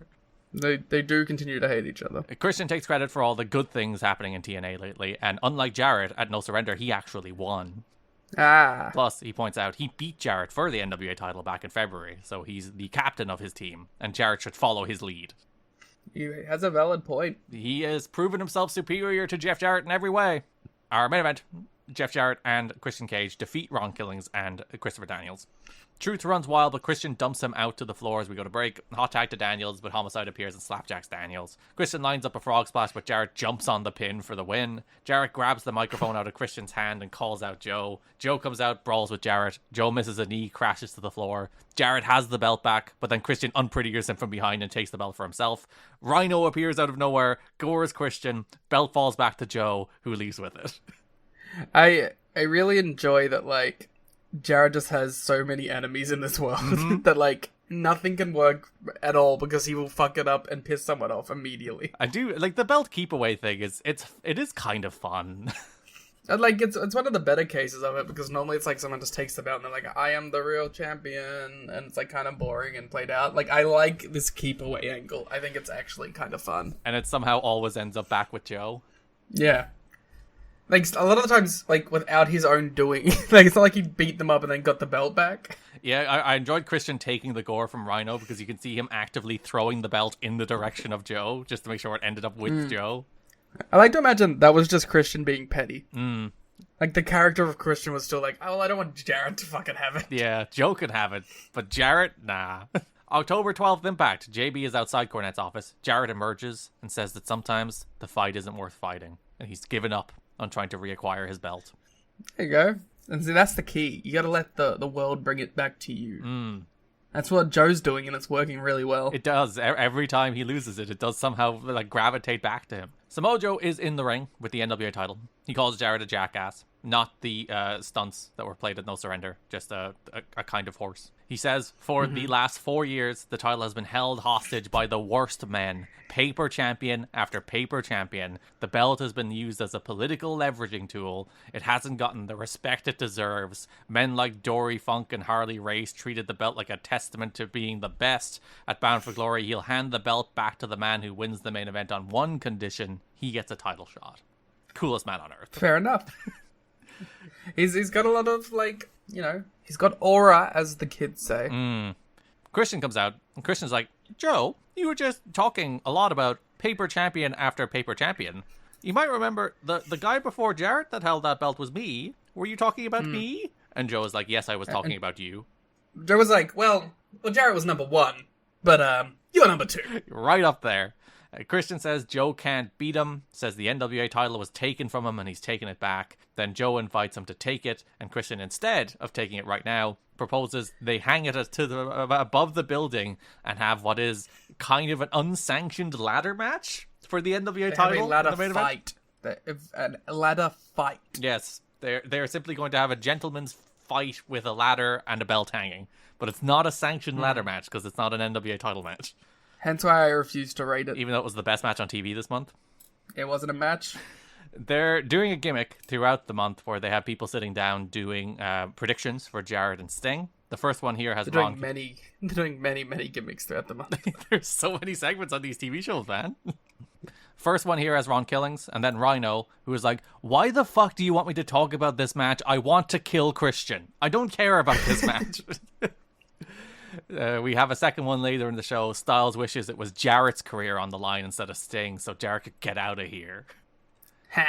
Christian, with his back to the camera, is also mad that they're asking him about Jarrett Sting when he's not involved in that match. I like that. I like them being like, I got my own shit to worry about. We get another spooky Sting promo focusing on how the lamp of the body is the eye, and if the eye is good, then you're good. And then Barry Scott does like some Raven promos but chanting. Nevermore. They are very much like that. It's like, and he will come, and he will defeat the great evil. That kind of stuff. Yeah. Franchise does the talking head spot instead of the Naturals. The Naturals just stand behind them, which I did like. Kip James says Jarrett is going to get what he deserves before BG James stops him. And he's like, Kip, you're an ass. You don't even know what Jarrett's all about. Which kind of just goes nowhere. There's a segment on the next show, yeah. I think it's to tee up the babyface turn they're planning for Jarrett, but it does feel like very much out of nowhere. It's like, I don't know. I understand. I guess like BG and Jarrett have never really had a problem on the show. No, they did. Like BG debuted feuding with Jarrett. I forgot. And like the Trio K had problems with Jarrett too. Yeah, I guess it wasn't as big of a feud for me to care. Well, that's BG James in general. Yeah. This did also immediately come after the tease of a Diamonds in the Rough breakup, so teasing back-to-back James segments. family drama. Oh, no. No. We can't have James family drama. We've already had Real K family drama. We get the first sit-down interview with Kurt Angle. He talks about how he won an Olympic gold medal and then what would he do next. He went into wrestling and won 6 WWE titles before somebody said, you're not that special. There was nothing to prove in WWE anymore, and he saw TNA on the rise, so he came to TNA to beat everybody. Talks about how the roster has the eye of the tiger. Then talks about like his addiction to extra strength Vicodin after breaking his neck, but then TNA management looked after him and wanted to make sure his relationship with his wife and his children are going great. Which, like, it's one thing to cover that stuff in the media, which I probably wouldn't even do. I'd just like let people talk about it, who cares? Putting that on the TV show is wild. I think none of this should have been on the TV show. I think it is so sick, like low rent. I think to make like Kurt Angle's TNA jump all about WWE sucks. Mm-hmm. I think to make it about like fuck Vince like is stupid. I like this whole interview I think is a complete waste of time. Yeah, it should just be like Kurt being like, TNA is the best, I want to fucking kill AJ Styles and Samoa Joe, let's go. That's what it should be. It shouldn't be like, WWE was bad and they fired me, but they didn't fire me, I left, I didn't even want to be there anymore. Yes, I was addicted to extra strength Vicodin, but not anymore. I think it's just stupid. He mentions it's going to be a Kurt Angle we've never seen before at Bound for Glory. His message to Vince is, watch what I do. If you think you saw Kurt Angle while I was there, you haven't seen nothing yet. Cool. Yeah, all the WWE stuff, all the like addressing the WWE departure stuff, just don't do it. Just make him Kurt Angle, man. You don't need any of this shit. It's very stupid. Our main event, Christian versus Samoa Joe go to a no contest in a non-sanctioned ladder fight. Well, it doesn't go to anything. It's not a match. The fight just ends. Sure. It's very funny to watch this match. Fake match, whatever you want to call it, but these boys are trying so hard in this match. They really put on like a lot of effort for this, to the point where I was like, guys, what are you doing? Don't you know what this show is? Yeah, when you see what every other match on this show is in comparison to this, you're like, guys, why are you taking like crazy ladder bumps? What are you doing?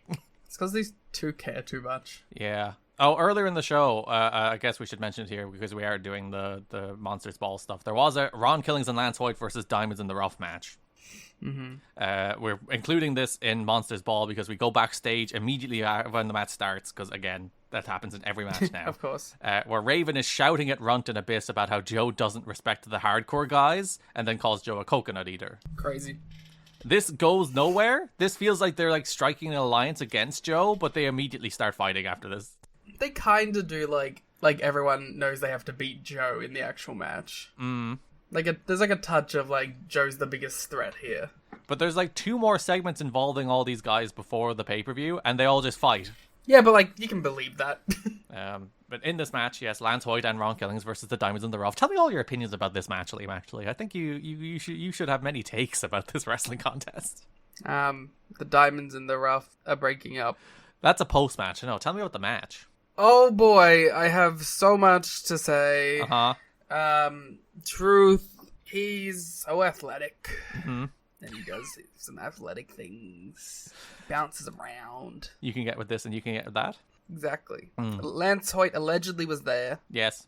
I don't remember him being there. I just remember Ron Killings and Elix Skipper, and that's it. These boys are a tag team now, by the way, Lance Hoyt and Ron Killings. I think that's a fine spot for them. Probably a little below Ron Killings, but he never gets anything anyway, so what's the point of, like, pretending? That is true. It's like, yeah, it hasn't happened yet. Why pretend it's going to happen now? You can't say it's, like, below Ron Killings' stature, because, like, he has nothing. And he's also been a tag team guy for 3 years. So, yeah. Truth floats over in the corner, pin Skipper. Simon Diamond shouts at his boys and throws his jacket at him, so they're basically doing the same angle the Naturals are doing with Shane Douglas, but listen, don't think about it. Skipper goes to react to this, but David Young stops him. Ron then gives Skipper a hug and a handshake, and this is the last time we see David Young in TNA television until Slammiversary 2022.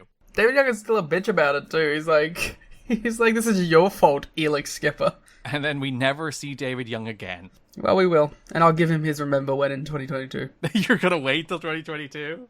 Yep. You're gonna wait until he's in the reverse battle royal at Slammiversary 2022 to give him his due. I will wait till his last appearance. Alright. So, yeah, back to the Joe and Christian ladder match. Joe hits an elbow suicida onto the ladder onto Christian. Joe punts the ladder into Christian's groin. Christian hits a reverse DDT off the ladder. Joe sentons the ladder onto Christian. And that was the point where I was just like, these guys are working so hard. Why are they working this hard? Why are you doing this? Joe hits a big kick while Christian is on the ladder, follows the muscle buster. Joe goes to climb the ladder, but Abyss emerges. Black Hole slams Joe. Abyss goes to climb, but Raven and Runt powerbomb him off the ladder. They then fight, which means their alliance goes nowhere. Runt hits a crossbody off the ladder to the floor onto Raven and Abyss. Christian pulls down the belt, but Joe cuts him off and they brawl for it. Rhino pushes the ladder over, taking out Christian, and as Rhino and Joe go nose to nose, Rhino gores Christian. Joe poses with the belt, and I guess the result is technically a no contest. You'll have to see... well, it's nothing. Again, it's not a match. Non-sanctioned ladder fight ended in nothing. Yep. Sometimes a fight just disperses. It's true. Jim Cornette just like, go home. Let's go home. Stop it. Mm-hmm. Yeah, easily the best quote-unquote match on TV this month. Boys were trying way too hard. Yeah. These two, they care too much. They haven't beaten the care out of them yet. The October 19th Impact opens with Mike Tenay. He announces that TNA management has made a decision. He has a bunch of papers. Samoa Joe must return the NWA title by the end of the show, or he'll be removed from the TNA roster, effective immediately. He should have done that. Like that. He should have done that week 2. Not waited a month. Yeah. Well, maybe he was like, Mitchell will do it. I have faith in Mitchell. I don't need this. And then Mitchell didn't do it, so he needed to take the extra step. It's important to note, like, when Jarrett said that he's not going to do it, like, he's not going to, like, try anymore, he didn't. That's true. He had ample opportunity to run up a ladder during that. He took the week off. Good for him, he deserves it. Abyss, Runt, and Raven open the show by brawling out of the tunnel as the Pyro and Ballyhoo is going off. Runt gets crotched in the post. Abyss drops Raven with a Black Hole Slam. And then Jake Roberts emerges from the tunnel with his large sack. And you're like, why? Jake Roberts is here. Making his TNA debut. Jake the Snake Roberts. It's so, like, abnormal. He laughs and reveals his snake. Abyss takes a tremendous bump at the mere sight of the snake and like, cowers in terror. I guess we have confirmed Abyss's second fear. Yes, barbed wire, which he did get over, and now snakes. They should wrap the ring in snakes. No rope snake match. That would actually be sick. Snake massacre. All of the snakes are tied together and make up the ropes. Yeah, if you run the ropes, you're running against snakes. The snakes in the back match. Peter will have a problem with this. Listen, they can get over it. We're post-woke. We are post-woke.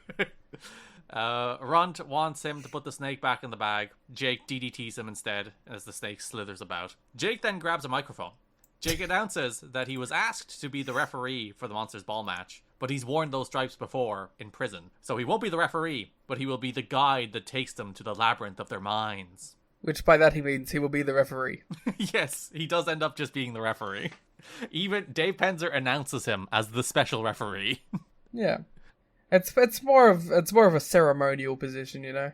The guide that takes them to the labyrinth of their minds. Yes, that is a famous position in wrestling. I don't want cinema, I want labyrinth of mind guides. It's true. It's post-cinema. So you might see this Jake Roberts promo and think it was edited like crazy.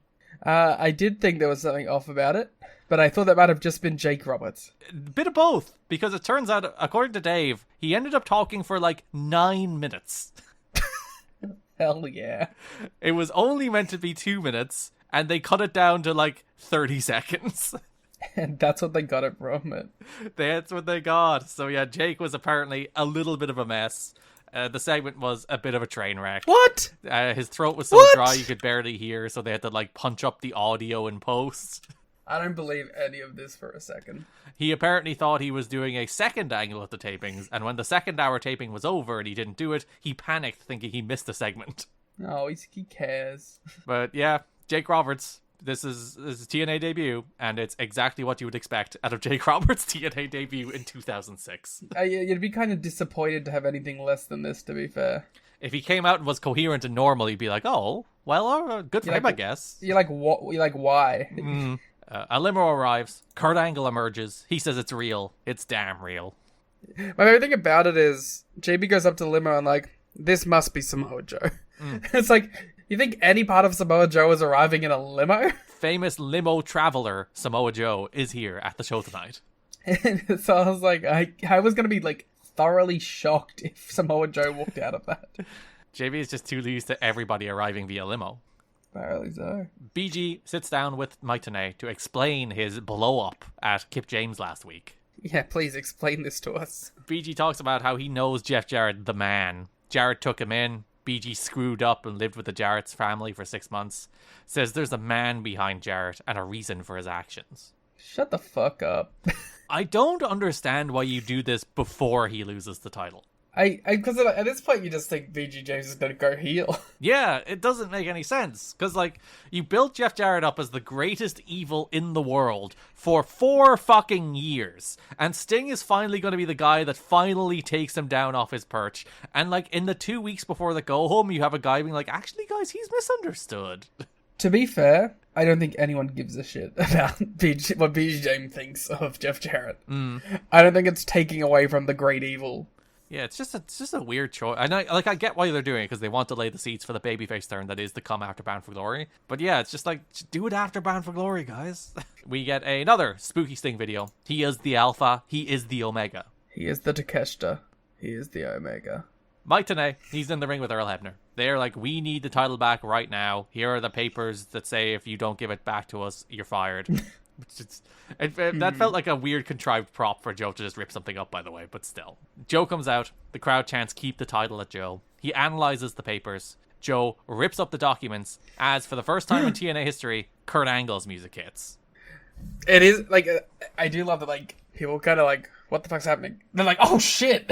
Yeah, it was funny. Even at Bound for Glory, when Kurt comes out for the cornet segment, they didn't actually recognize his music yet. So even then, it still took him walking through the curtain for them to be, oh, fuck, it's Kurt. But yeah, there is the moment of like, what's this song? Oh, fuck, it's Kurt. Kurt Angle comes up the ramp elevator, draped in the American flag as the pyro hits. Mike Tenay rejoins commentary. Joe lays the title between them. Tenay says he's daring Angle to cross the line, which I think is the first time that's actually like said on this show as like a thing that becomes a catchphrase.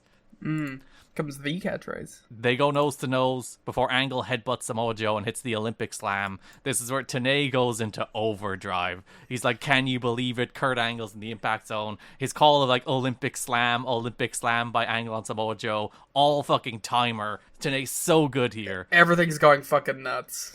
Building going absolutely crazy. Owning a boat comes with a number of perks, like being able to say, ahoy, or land ho, and not feel weird about it. So here's another perk. Geico's boat insurance offers access to the largest towing fleet on the water. And with specialist support from agents that are as passionate about boating as you are, there's so much value that you'll want to say, shiver me timbers, and not feel weird about that either. Get more with Geico.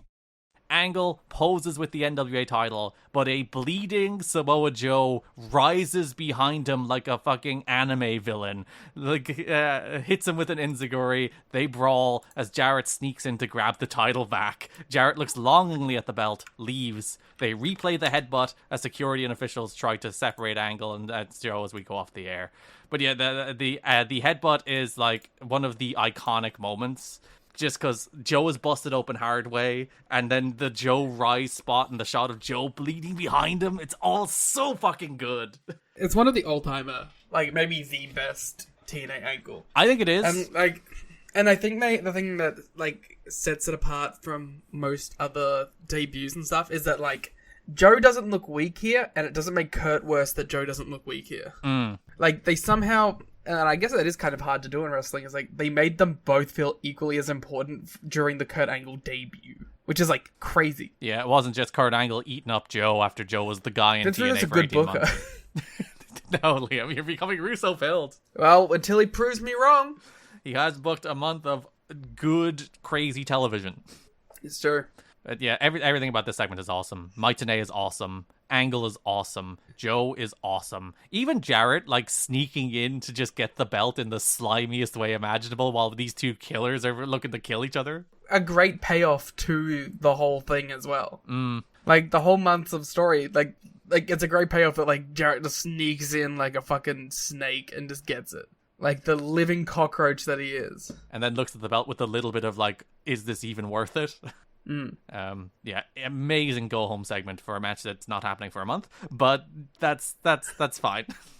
It is not the end of the television show though, Liam. Do you remember me? As we end the show with a Chris Jericho jump scare as the Fozzy song Enemy hypes the pay-per-view with a bunch of pay-per-view matches being run down. Do you know what my favorite part of that song is? What? That in the music video, there's a guy that looks like a really hot version of Tony Khan. Okay, I did not notice this. If you check the notes. I like that. Oh my god, it is Tony Khan. It's like a really hot Tony Khan.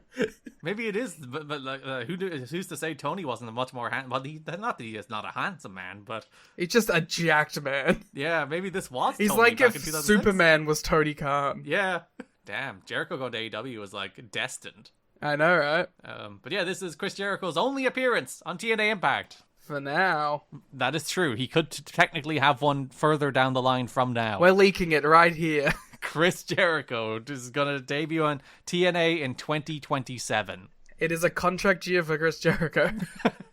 Yeah, the actually Enemy as a song worked really well for the Rhino Christian feud. I like Enemy. It's not the worst Chris Jericho song. No. There's some like Fuzzy is just straight up like butt rock.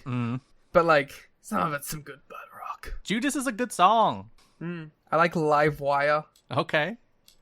Yeah. You could name the Jericho songs that aren't related to wrestling? I can name Live Wire. You're a big Jericho fan. I think that's real Fozzy fandom. Yeah, I'm a Fuzz head. Sure. Famously. Dave Sahadi and Kevin Sullivan helped produce this video, by the way, along with the music video. Dave was actually like, I've seen that music video before, not realizing they would splice in TNA highlights because of fucking course they would. He thought they were just going to close the show with the Chris Jericho Fozzy music video. I wonder how many people like watch this and they're like, fucking Jericho's jumping. Especially because like you have Angle's debut with a big moment and then the next thing you see is Chris Jericho. Yeah. It is kind of crazy. I was listening to Enemy in the background while you were describing the Angle Joe segment, and it was perfect. Okay. You just happened to listen to that multiple times? They're just like, why just then? No, I just assume you have Chris Jericho's Enemy on all at all times. It's constantly playing in my brain, to be fair. Do you remember me? Isn't the plot of that like music video that like there's a guy trying to kill himself? Is like it? that jacked Tony Khan is trying to like climb to the top of a building to jump off. And then he finds Chris Jericho and Fozzy there and realizes life is worth living? Yeah, I think so. Let me find out. It is such a funny back-to-back segments of like you get that Angle Joe segment and then you get the Jericho Fozzy video. It's like, what the hell's going on this show all of a sudden? He climbs up and sees a woman making out with someone, presumably his enemy. And then then he climbs on top of the roof and jumps off. Fucking kills himself. So yeah, the Fozzy song did not cause him to save his life. I mean, in my lowest moments, would Fozzy save me? Or make you more likely to jump. Yeah. Bound for Glory, October 22nd, 2006. From the CompuWare Sports Arena in front of 3,400 people, Dave has it as. There's some reports that it might be closer to, like, TNA were claiming between 4,500, but that might be with comps or just a made-up number. Who knows? You can never quite tell. The show is also sponsored by Mortal Kombat Armageddon. Fucking awesome. How did you feel? This is TNA's first arena show since 2002, since like the very early Nashville days. It's the first time they've run an arena since like July 2002. I like that it's in a different building. I wish like all the pay-per-views were in different buildings. But I kind of hate this one. You don't like the CompuWare Sports Arena? I kind of think it looks small and shitty. It does look like an airline hangar. And it just... like, this should be hosting a rave, you know, not a fucking TNA pay-per-view. It is a hockey arena. Yeah, I'm not a fan of this one. How did you feel about like the general setup? Because obviously this is. I did like the aesthetic and like the industrial feel at all. I thought that was good, but yeah, I'm not a fan of the actual building. I don't like that the roof is so low and you can see all like the stuff in the top of the building. The like scaffolding and support bars and that kind of stuff. By the way, Enemy, the music video. Yeah. 800,000 views. Not great. Fozzy Judas, you gonna have a guess on how many views? I would say 25 million. 70 million. Oh, that's even much better than I even expected. And I thought I was giving a high estimate there. Yeah. Needed enemy on TNA television more. That would have solved your problem. Needed Judas. Raven did say after his match that it's the type of crowd you'd go out and work for if you even had a broken arm. So it was a hot crowd in Detroit. It was a hot crowd. And it was a big crowd. Sorry, Plymouth, Michigan, not Detroit. Come on. JB was outside Joe's locker room. Jake Roberts walks up. And you go, oh no. Jake starts talking about how sometimes you love your snake and then it grows. Because he's talking about his penis. I get it. He does do that a lot. Talk about his penis? Yeah. He talks about how he'll be the ringside enforcer for Monsters Ball. Once again, he's not. Yeah. He's like, I'm not a referee. I don't want to be a referee. I'll be like the enforcer, probably. But he's the ref. That does take us to Monsters Ball. Samoa Joe defeats Abyss, Brother Runt, and Raven in a Monsters Ball match with Jake Roberts as the special guide, is what he wants to call it. To the labyrinth of their minds. Even though Dave Pencer does announce him as the special referee. Yeah, but who are you going to trust? Raven's head is locked in a cage like a Bloodborne character. Despite all his rage, Raven's head is still in a cage. Damn. You should work for the NWA. No. I've turned down jobs with the NWA like 3 times. Brag. Maybe if Baron Corbin was champ. Abyss hurls Brother Runt into the crowd as you can hear a woman scream. Fucking scream at the top of her lungs when he does this. It definitely wasn't for like concern over Brother Runt, and I think more that like it was gonna hit her. Because, like, I didn't hear this when we were doing the watch-along, and I was just typing the notes, and I was looking away from the screen, and I heard that scream, and I was like, what the fuck just happened? They do toss Runt straight back out, and the dude that did it high-fives all his bros, as he had a really good memory. So we were debating if this was a plant, or if it was just, like, a dude that was like, I fucking hate Brother Runt for some reason. And...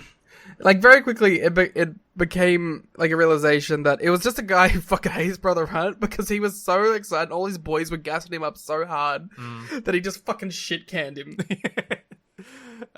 Joe wiped everybody out with a dive. Raven hits Joe with his head cage, and then Joe fell through a table off. Despite all my rage, I'm hitting Joe with my head cage. Abyss chokeslams Runt off the stage onto a platform below. Despite all my rage, I am choke slamming Runt off the stage. No! Abyss elbow drops Runt off the stage, but the camera misses it, focusing on a Jake Roberts reaction. I could do it again, but I feel like I shouldn't. You hit the rule of 3s, you see. Yeah. Those were like cardboard boxes, and they actually had very little give. Yeah, it didn't look like they had much fucking give. Yeah, because Runt didn't break them, and an Abyss elbow drop didn't really break them, so they must have been very sturdy cardboard boxes. Raven throws Joe off the stage again through a second table.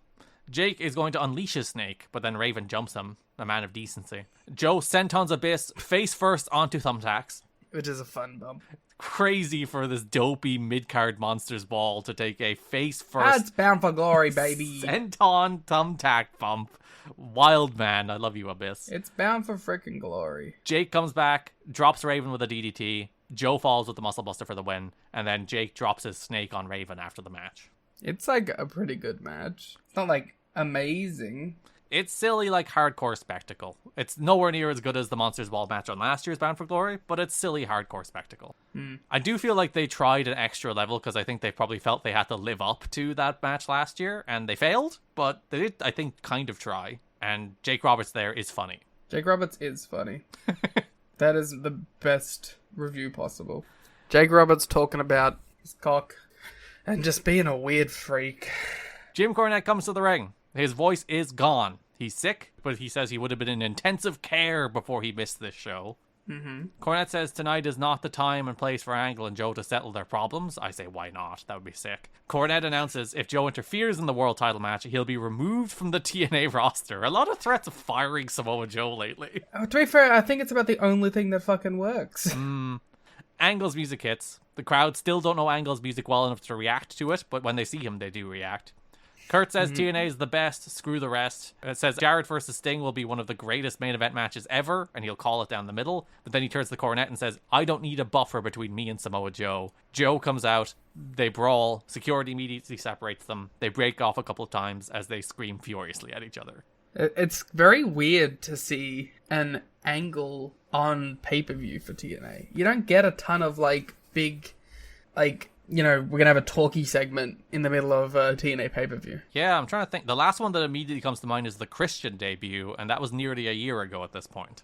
Yeah, it's kind of a rare occurrence. But I guess they probably felt the need to do some Angle Joe development on this show after how hot the TV angle was. And to get old Jim on the show. Jim, who is still around. And has not... There is some stuff about how he was, bad-mouthing Russo at, the Fan Fest.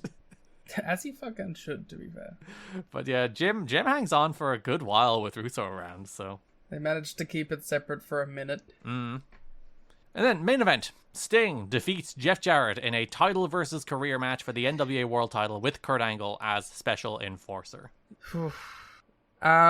Sting's cool. Yeah. I don't think it's particularly... it's not... It feels big, but it doesn't live up to feeling big. It just, there's... The surrounding aura of the match feels big league, but, the match doesn't really have any sort of, epic feel to it to match that. No. The best thing about it is, seeing Sting back. And, it does for, the last, I think, 15 seconds. The finish of the match is fucking electric. And then the rest of the match, as you said, has a big atmosphere, but then it's just kind of guys doing moves that nobody really cares about. So Sting comes out with a new look. He has a very fancy sparkly robe. He has classic red and black tights, red boots, no singlet, the red and black and white face paint, in very good shape. It's interesting that this is the look that ends up in the game.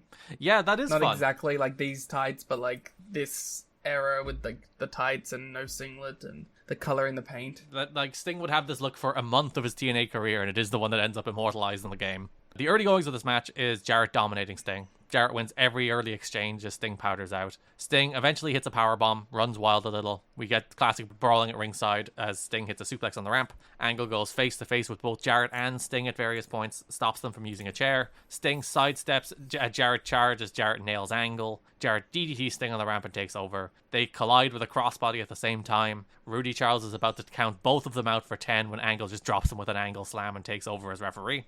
Or sorry, Olympic slam. Don't sue me, WWE. WWE, don't sue me, please. They're waiting.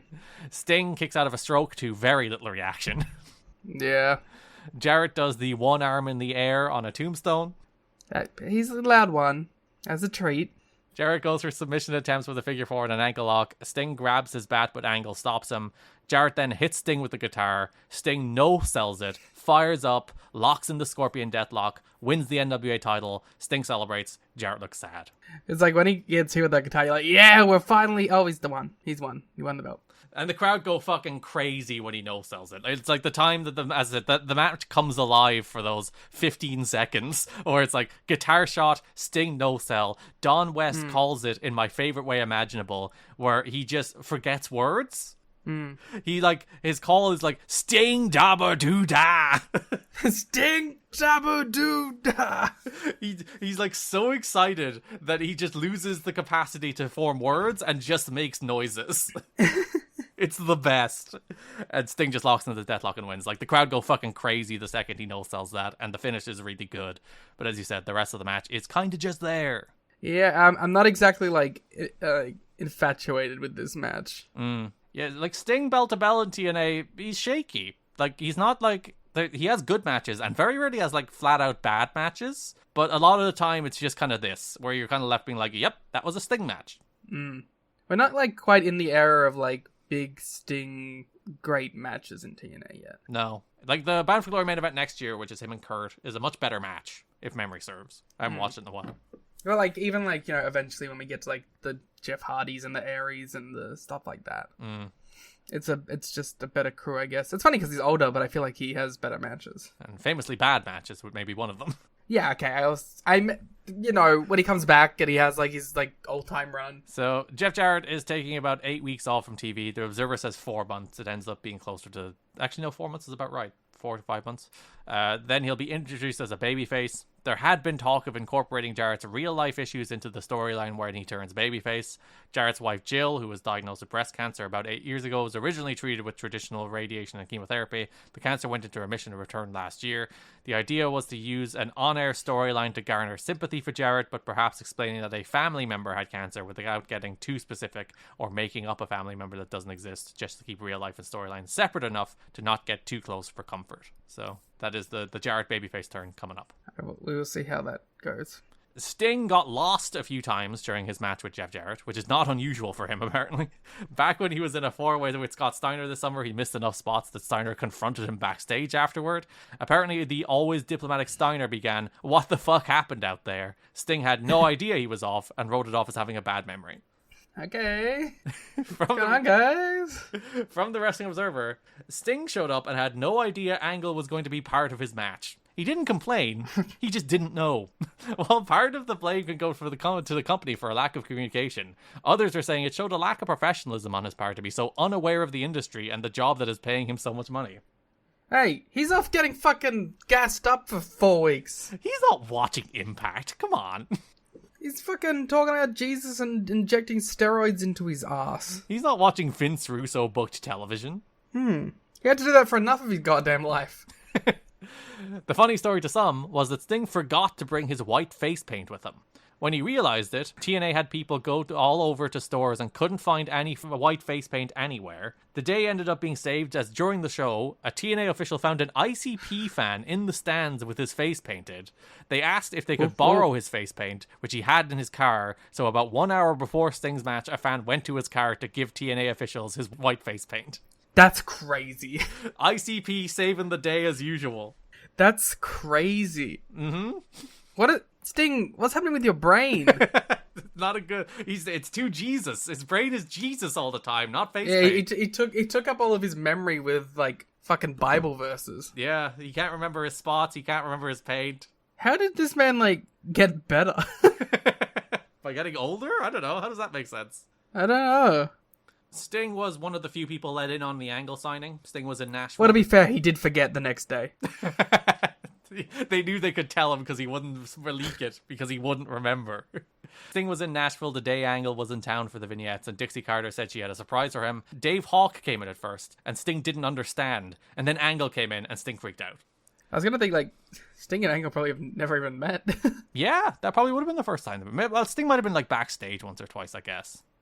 Certainly not, like, pals or buddies. He's probably more like, holy shit, someone's getting paid more than me. Yeah, where's my paper? He probably has, like, a matching clause in his contract, and he's immediately called his agent. Angle's wife Karen went into labor the day before Bound for Glory, and he missed the Fan Fest. There were about 600 people at the Fan Fest the day before, which was considered really good.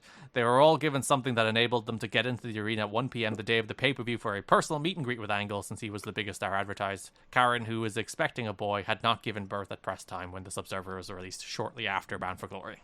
Damn, she's in labor for like days. Yeah, and that is our NWA World Title match. A lot of angles, a lot of stories. I don't know what angle. God damn it. Cut. But yeah, Sting is world champ. You happy to see Sting as world champ? Yes. I'm interested to see what an Impact run looks like without Jarrett. Yeah, we will not have Jarrett on TV until the build up to Lockdown. The Lockdown Go Home show, I think, is when Jarrett comes back, which is in April. So we do have a good, 6 months without Jarrett. We're gonna have, oh my god, they really give, 6 months of, Russo unchecked. The one guy there that can check him is busy. He's not booking his own angles anymore, so... I don't know, it'll be interesting to see what I guess since he's not booking his own shit, he may be a little more locked into the rest of the show. And you're like, what does that 50-50 split on someone who isn't worried about his own spot look like? Yeah, he doesn't have to, bend over backwards to contrive reasons for why he should be doing well in main events and book the show around that.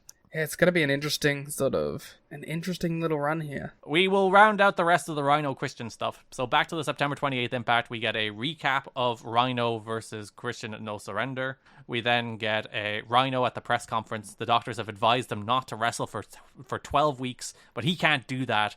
He's like, fuck that, concussions aren't even real. No brains in wrestling. I'm fucking Katsuyori Shibata.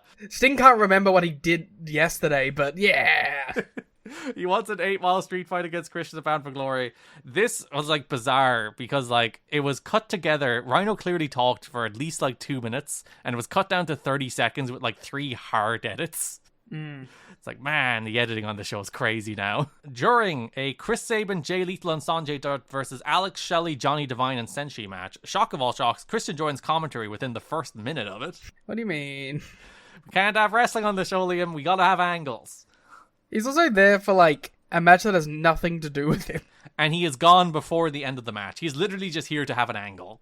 But let's talk about his t-shirt. He is wearing a sweet Ed Hardy t-shirt. Shout out to Ed Hardy. Mm. As we've mentioned, a brand that is bafflingly back. Is it back? Ed Hardy is back. Like, properly back?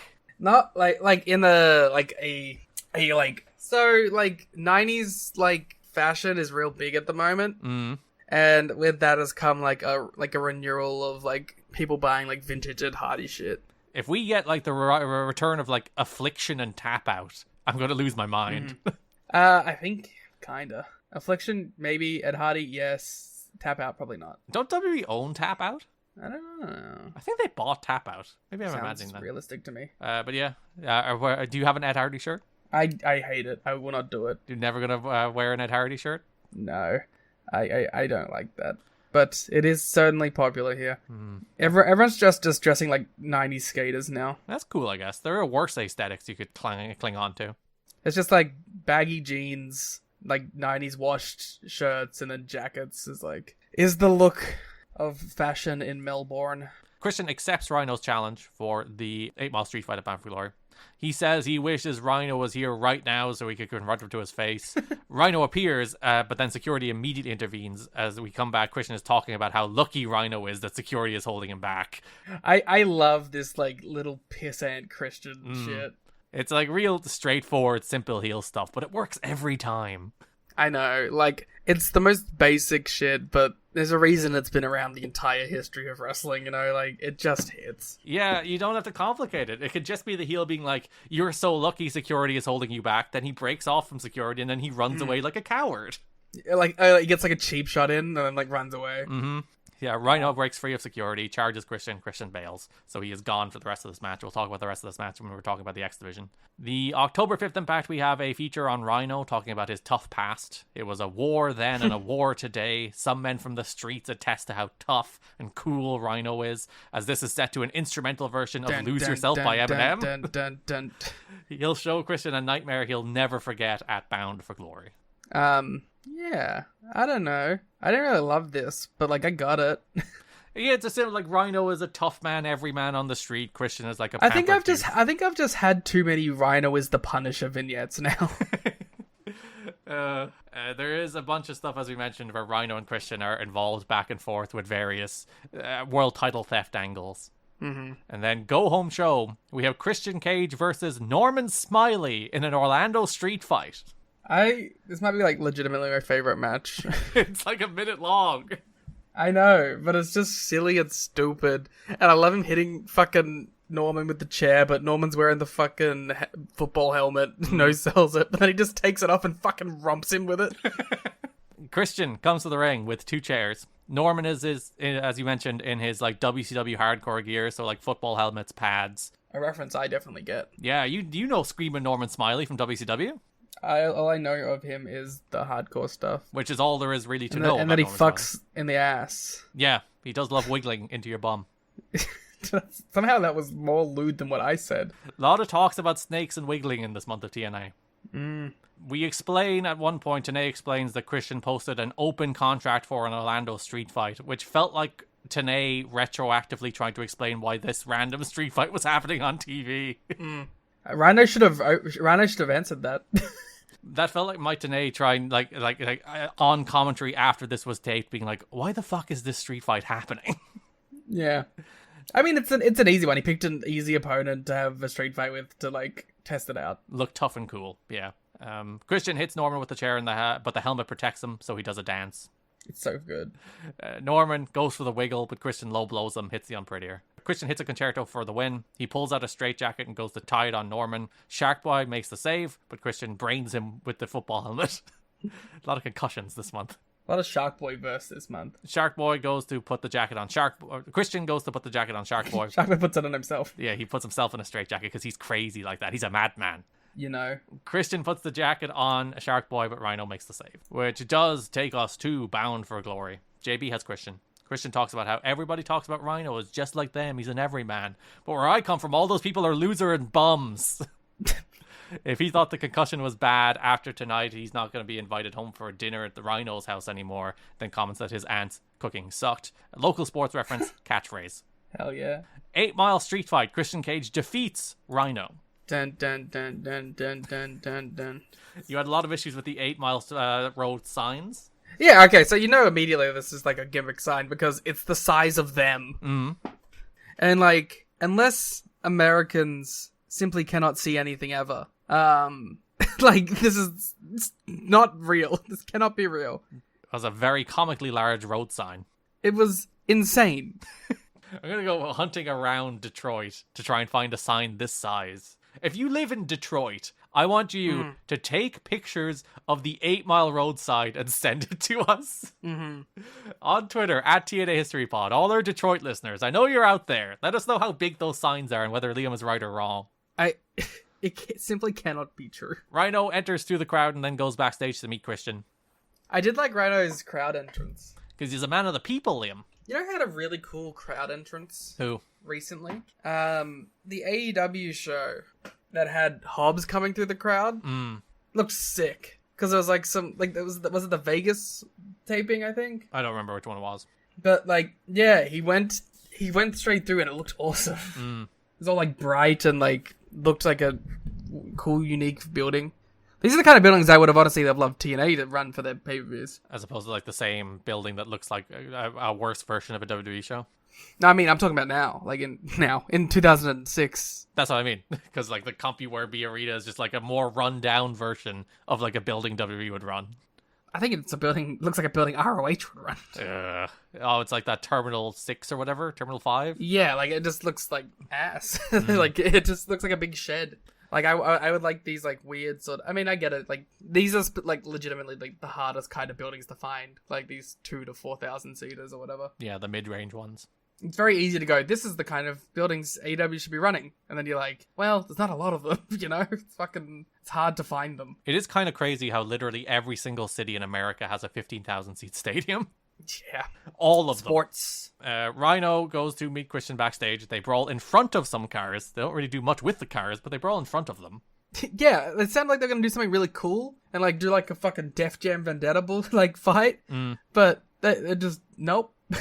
And they brawl back toward the building onto a Zamboni, which is the thing they use to clean the ice, as Rhino drives them. That was another thing of, like, it seemed like a thing that was going to be really cool, but then Rhino drove, like, 4 feet and getting caught out. You should have driven over him. They then brawled on top of the Zamboni and Rhino punched him off of it. They had a bunch of, like, street lamps set up at ringside, plus an 8 Mile Road street sign. Christian cuts off Rhino's gore tent with a chair shot, some crowd brawling. Christian waffled Rhino with the road sign, which drew blood from Rhino. Christian locked Rhino in a straitjacket as the crowd start chanting, use the table, regarding the 2 tables now set up around the ring, and I was like side-eyeing them, being like, don't you dare. It's the precursor to the worst chant in wrestling. I hate it. It was born here in Detroit. Christian missed a concerto on a straitjacketed Rhino, and Andrew Thomas then helped free Rhino from the straitjacket, which the crowd booed. Which is bullshit. The crowd booed it. And, like, they booed it so loudly that, like, Tenay had to justify it and be like, well, he has to let him fight, you know. And I was like, no, he doesn't, all right? It's a street fight. He should just stand there. He's there to count the falls and rope breaks. Rhino did shout, take this off of me at him. What's he gonna do, gore you? That's true. He is tied up. He can't do anything about it. There was some miscommunication before Rhino just pile drove Christian off the apron through a table. It was a great pile driver in the end, to be fair. Christian put his foot in the rope as Rhino got back in to break the count. Christian sidesteps a gore, sends Rhino crashing through a table. Rhino kicks out of it unprettier. Christian then buries Rhino in rubble, wails on him with a chair before pinning him. Rhino, like a nerd, beaten in his hometown. Yeah, but, like, he's not losing. Yeah. It's Christian. Christian's the guy that matters. Yeah. At the end of the day, Rhino is your mid-card gatekeeper, and he can lose like this all the time. Fun plunder brawl, ultimately.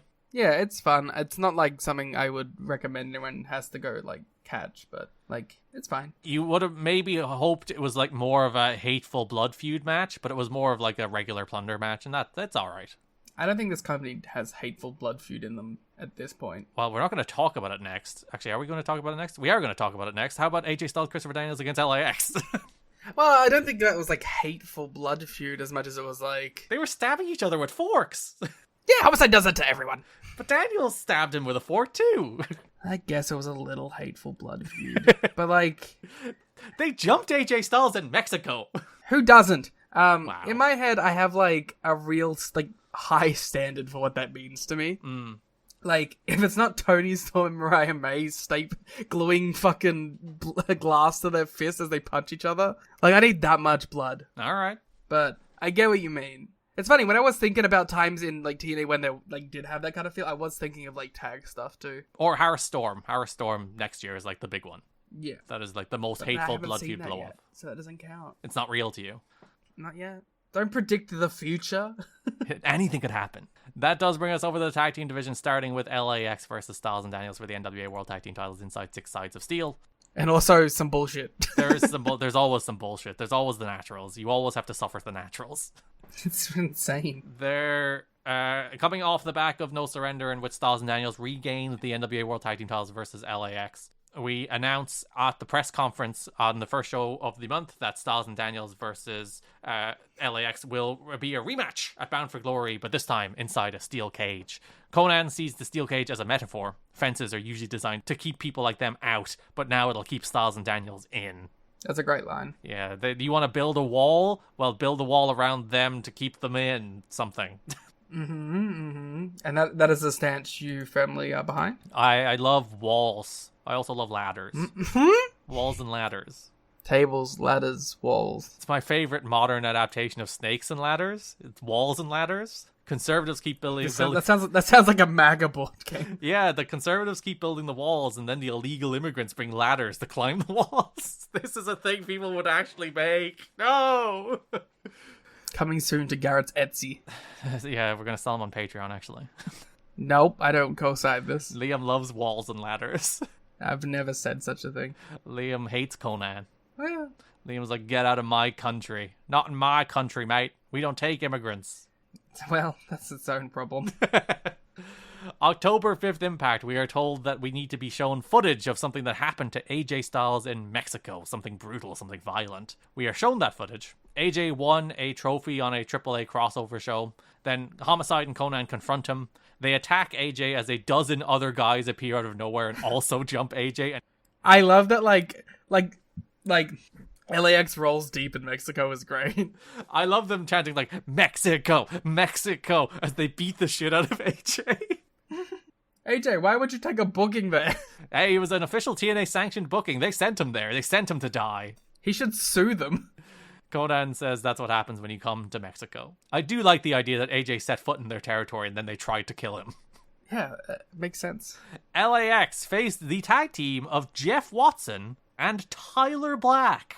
Tyler freaking Black. Tyler Black. Seth freaking Rollins in his only TNA appearance. There's some, like, actual interesting Seth Rollins TNA lore, though. That, it was TNA, like, offering him a deal that got him his NXT spot. Yeah. Like, he called them and was like, hey, if you guys don't sign me right now, I'm going to TNA. And they signed him. Seth Rollins as a TNA guy feels like an interesting scenario. Would he be as big of a fail son as in ROH? I guess, like, that era of TNA as well is, like, a weird one, because it's, like, when was that? That was, like, 2014. No, 2013? When did he get signed? Even earlier? 2012, maybe? That's a very good question. He was, like, one of the very first guys they signed of that generation. I think he was, like, post, like, Claudio. I guess he was on TV with The Shield by 2013, so it'd have to be, like, 2011, 2012. Let me have a look here. November 20... he won the he signed in 2010. That early? Jesus. Yeah, because he was a Florida boy for a minute. Oh, yeah, he was in FCW. God, my perception of time is done.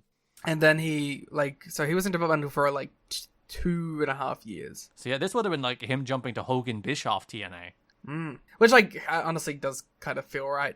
He does feel like a Bischoff guy, doesn't he? Because then assuming same sort of career trajectory at by 2012, he's sort of rolling in that higher level, you know. He's kind of like where Austin Aries ended up being. Yeah. He got killed in less than a minute here. Yes. It was nice to see him. Mm. It was a you know, it's always fun when a random ROH guy shows up on these shows. It is the fun thing about TNA in general, and that nearly everybody comes through the door at some point. So you're just oh, Tyler Black, isn't that fun? Yeah, and that is always the thing that they were criticized for, though. It was everyone's been there, and you signed 20% of them. Yeah, you were pushing Anarchia and Crimson when you had Tyler Black potentially coming through the door. Yeah. Cutter off the ropes to Black, border toss on Watson. It's over in less than a minute. Conan says they're taking the tag titles back. Conan says being put in Ultimate X was a conspiracy, but Six Sides of Steel is their world. My world. Woo-woo. Daniels is in the main event of that episode against Jarrett and Christian. That's the reason Daniels is teaming with Killings, because Styles was killed in Mexico. Mm-hmm. It was Killings in Mexico. Ah, that's the truth. October 12th Impact. JB has LAX. Styles and Daniels just jump him straight away. Hernandez is bleeding. They go to break. They come back. The brawl continues out into the Impact Zone. They brawl into the crowd. It is funny that heading into this match, I wasn't particularly excited for it. Mm-hmm. I was excited for it knowing the four guys in the environment that it was in. Yeah. But the angles leading up weren't exactly building my anticipation either. You didn't love this stuff? I liked the Mexico attack. Mm. But all this stuff, they've kind of done everything already. That is the problem. The build to the No Surrender match was very much blood feud killing each other, and then they just kind of did it for another month. Yeah. Here they brawl out to the crowd. Conan appears to turn the tide as they lock Daniels into the LAX entrance area, as Conan fumbled with the lock for ages. Styles tried to climb the door, but Homicide knocks him off as they attack Daniels as AJ watches on. So locked in a cage with LAX. I did enjoy AJ trying to jump over. Mm. And then Go Home Show. We have an angle that's awesome, but not for this match. It's an 8-man tag team match. It's AJ Styles and Christopher Daniels teaming with the James Gang against America's Most Wanted in LAX. Daniels and Hernandez brawl into the crowd. Latin America's Most Wanted? Yeah. 51-50 ain't not the... They really shouldn't get along, unless they really do get along. They love Latin America. Maybe that's the America they're talking about in America's Most Wanted. They've never specified. North America's Most Wanted. Other than their gear and cowboyness. I'm sure there's Latin American cowboys. Yeah. That makes sense. Tejano? Yeah, he is one of the bigger cowboys.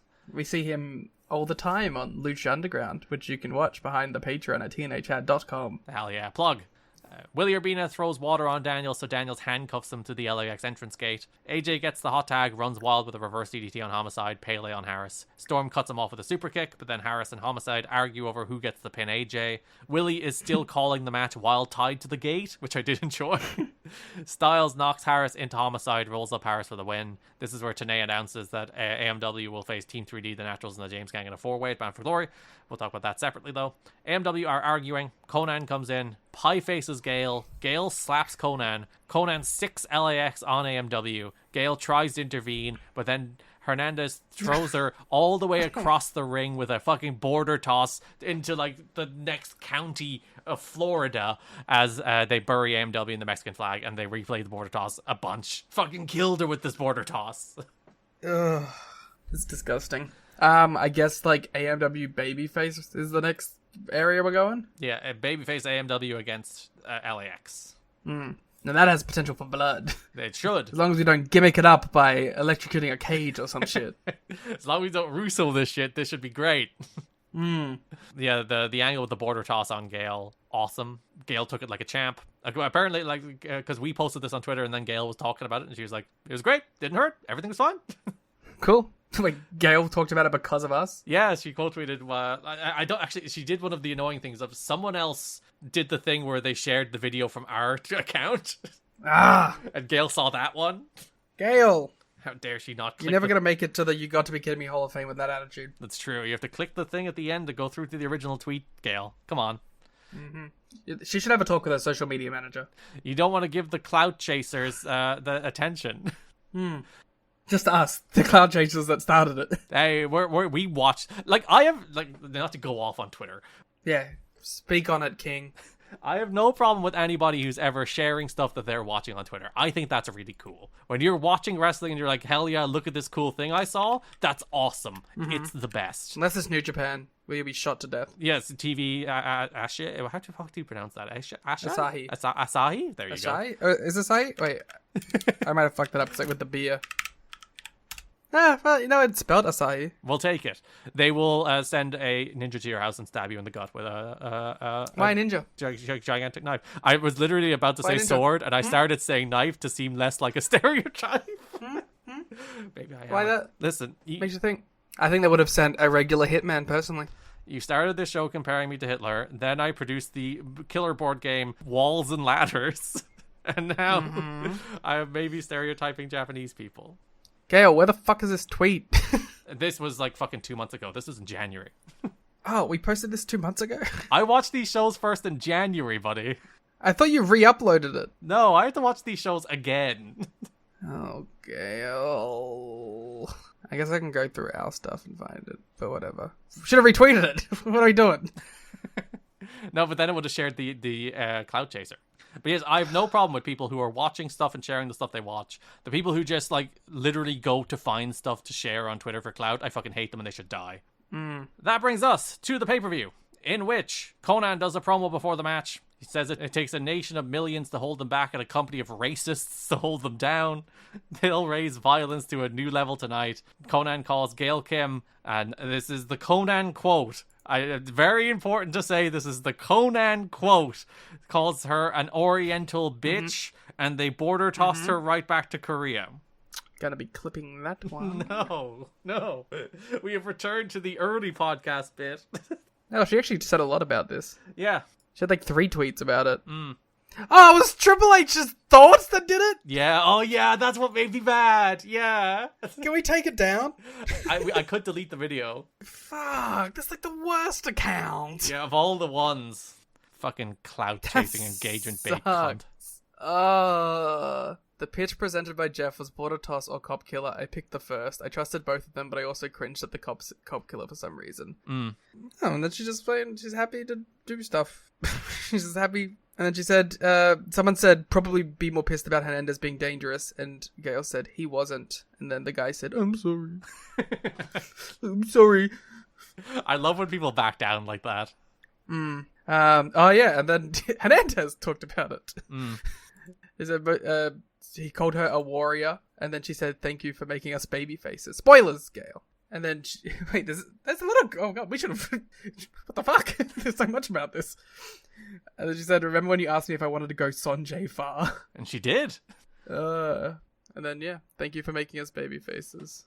She frankly went further than Sanjay, so we have to define it as Gale far now. Yeah, exactly. I'd say Gale was, like, desperate to do anything physical at this point. Because I'm fairly sure, like, I think around Bound for Glory is when she tried to quit this year. She tried to quit because she's like, fuck it, I've been here a year and I've done nothing. I've done shitty Serralda matches. I want to wrestle. And they start like letting her wrestle after this because she wanted to quit because she wouldn't wrestle. Yeah, the whole reason she went there was to be treated with more respect. And she just stands next to AMW all the time and occasionally Hurricane ran as Christian. LAX defeat AJ Styles and Christopher Daniel inside 6 Sides of Steel to win the NWA World Tag Team titles. I went back and rewatched this. In the environment of that wasn't the watch along. Yep. This shit fucking rocks. Great match. I like that how chaotic it is. I like the this little like a lot of it's really smooth, but like there's little bits like AJ fucking up, and you're like, yeah, he should be. It's a war. Yeah, because he does her little springboard clothesline and loses his footing. Yeah, it's like the good kind of fucking up, like you see with like Sasha. Where you're like, it adds to like how chaotic it all feels. Creates an element of danger. Yeah. It's also, like, remarkably quick. Because it is, like, it's like 15 minutes, isn't it? It's like, yeah, I think it is, I think it's, like, 20? Is it that long? But, like, it doesn't feel that long. It does go fast. Wikipedia has it just shy of 15. Oh, it is 15. Okay. Maybe with entrances and stuff, it was about 20. They did have to stall for, like, 10 minutes to put the cage up. Yeah. So, but, like, it's kind of, it's a remarkable, like, chaotic mess. And you get to see some, like, real, like, classic homicide shit. Like, you're right with, like, the fork in, like, the holster in his boot. Yep. It's so sick. Like, stuff like, I don't know if he's done it before, but like bringing the coat hanger in is like feels very classic Homicide, like with the bleach angles and shit. Like seeing this man turn like everyday objects into weapons of mass destruction is great. And like spitting tequila in the face of somebody who's bleeding to like cause the wound to sting. Also, like, Homicide is so cool. Can we just talk about how cool, like, beyond, like, what he does in the ring, which is obviously awesome, like, his gear is so sick, his moves are so sick, his whole, like, presentation is just so sick. He's so different. He kind of feels, like, a little, like, ahead of his time. It's funny how much cooler Hernandez is just by proxy of standing next to Homicide. I'd argue it's the only time he's cool. Because we were watching Lucha Underground at the moment where he's like feuding with Alberto El Patron, and it's like, oh, geez, Hernandez kind of go away. Yeah. Whereas you watch this Hernandez, and he's like the coolest guy in the world because he's with Homicide and he's cool. Yeah. Homicide, like, truly is just, like, that guy. As we were saying on the watch along, this is going to be Homicide's last year in wrestling, he has said. So hopefully he does get something cool. He deserves something cool. Yeah, I hope he gets, like, a proper retirement show, first of all, and, like, you know, I hope he gets Kingston, I hope he gets Mox, like, you know what I mean? Like, yeah, I hope, like, AEW should do something for him. Like they should do, even if it's a Collision, if they don't want to commit a Grand Slam thing to him, because they might think that's too big a show, do a Collision for Homicide in, like, November as, like, a Homicide retirement show. Just give him something. Because, like, he deserves it as a guy who was, like, too much of a journeyman to ever, like, get the big flowers that he deserved. But he deserves, like, a final moment for everyone to go, that guy rocked, and he was actually, like, one of the most influential guys of the last 25 years. He certainly does deserve something like that. Like, again, like, if you want to do it and make it, like, super, like, relevant to it all, you have ROH right there. They can do, like, literally a whole show to him on that, you know? Yeah, the Final Battle. Do Final Battle in New York, and it's all about Homicide. Yeah, he deserves, like, and, like, you can do him and Kingston as, like, the final match or something, like... Also, TNA should do fucking something for him, too. Damn right, should do some LAX stuff. Like, what are we doing? Hall of Fame induction, Homicide Hernandez. Yeah. And Conan. Yeah. They stall for time as they build the cages as it's constructed. Don shows a World Series program that has TNA featured in it because of AJ Brzezinski. They're actually still finalizing the cage build as LAX are doing their entrance. Don brings up that Styles and Daniels have won 19 TNA titles between them. Is that true? With that they have 19? That's so many titles. Yeah, it's a lot. For a company that's only been around, like, 4 years or some shit. Because, like, Styles had been a 3-time world champion, like a 5-time X Division champion, like a 3-time tag champion. I think Daniels was 2X and 5 tag. Something like that. That's crazy. They've won a lot of belts. They're TNA's boys. You know, I recently got a holster at work for, like, our equipment, and I might just put a fork in there. Just in case? Just in case. Just like fucking Homicide would, you know? Hernandez hurls Styles into the cage, drawing blood. Homicide jabs Daniels in the head with a fork as he bleeds too. Homicide gets a bottle of tequila and spits it into Daniels' wound. Daniels hits a top rope hip toss to turn the tide, which as a simple move off the top in a cage match, looked really good. The Daniels is sick in this too, and like again, like it is just Homicide making everything look great.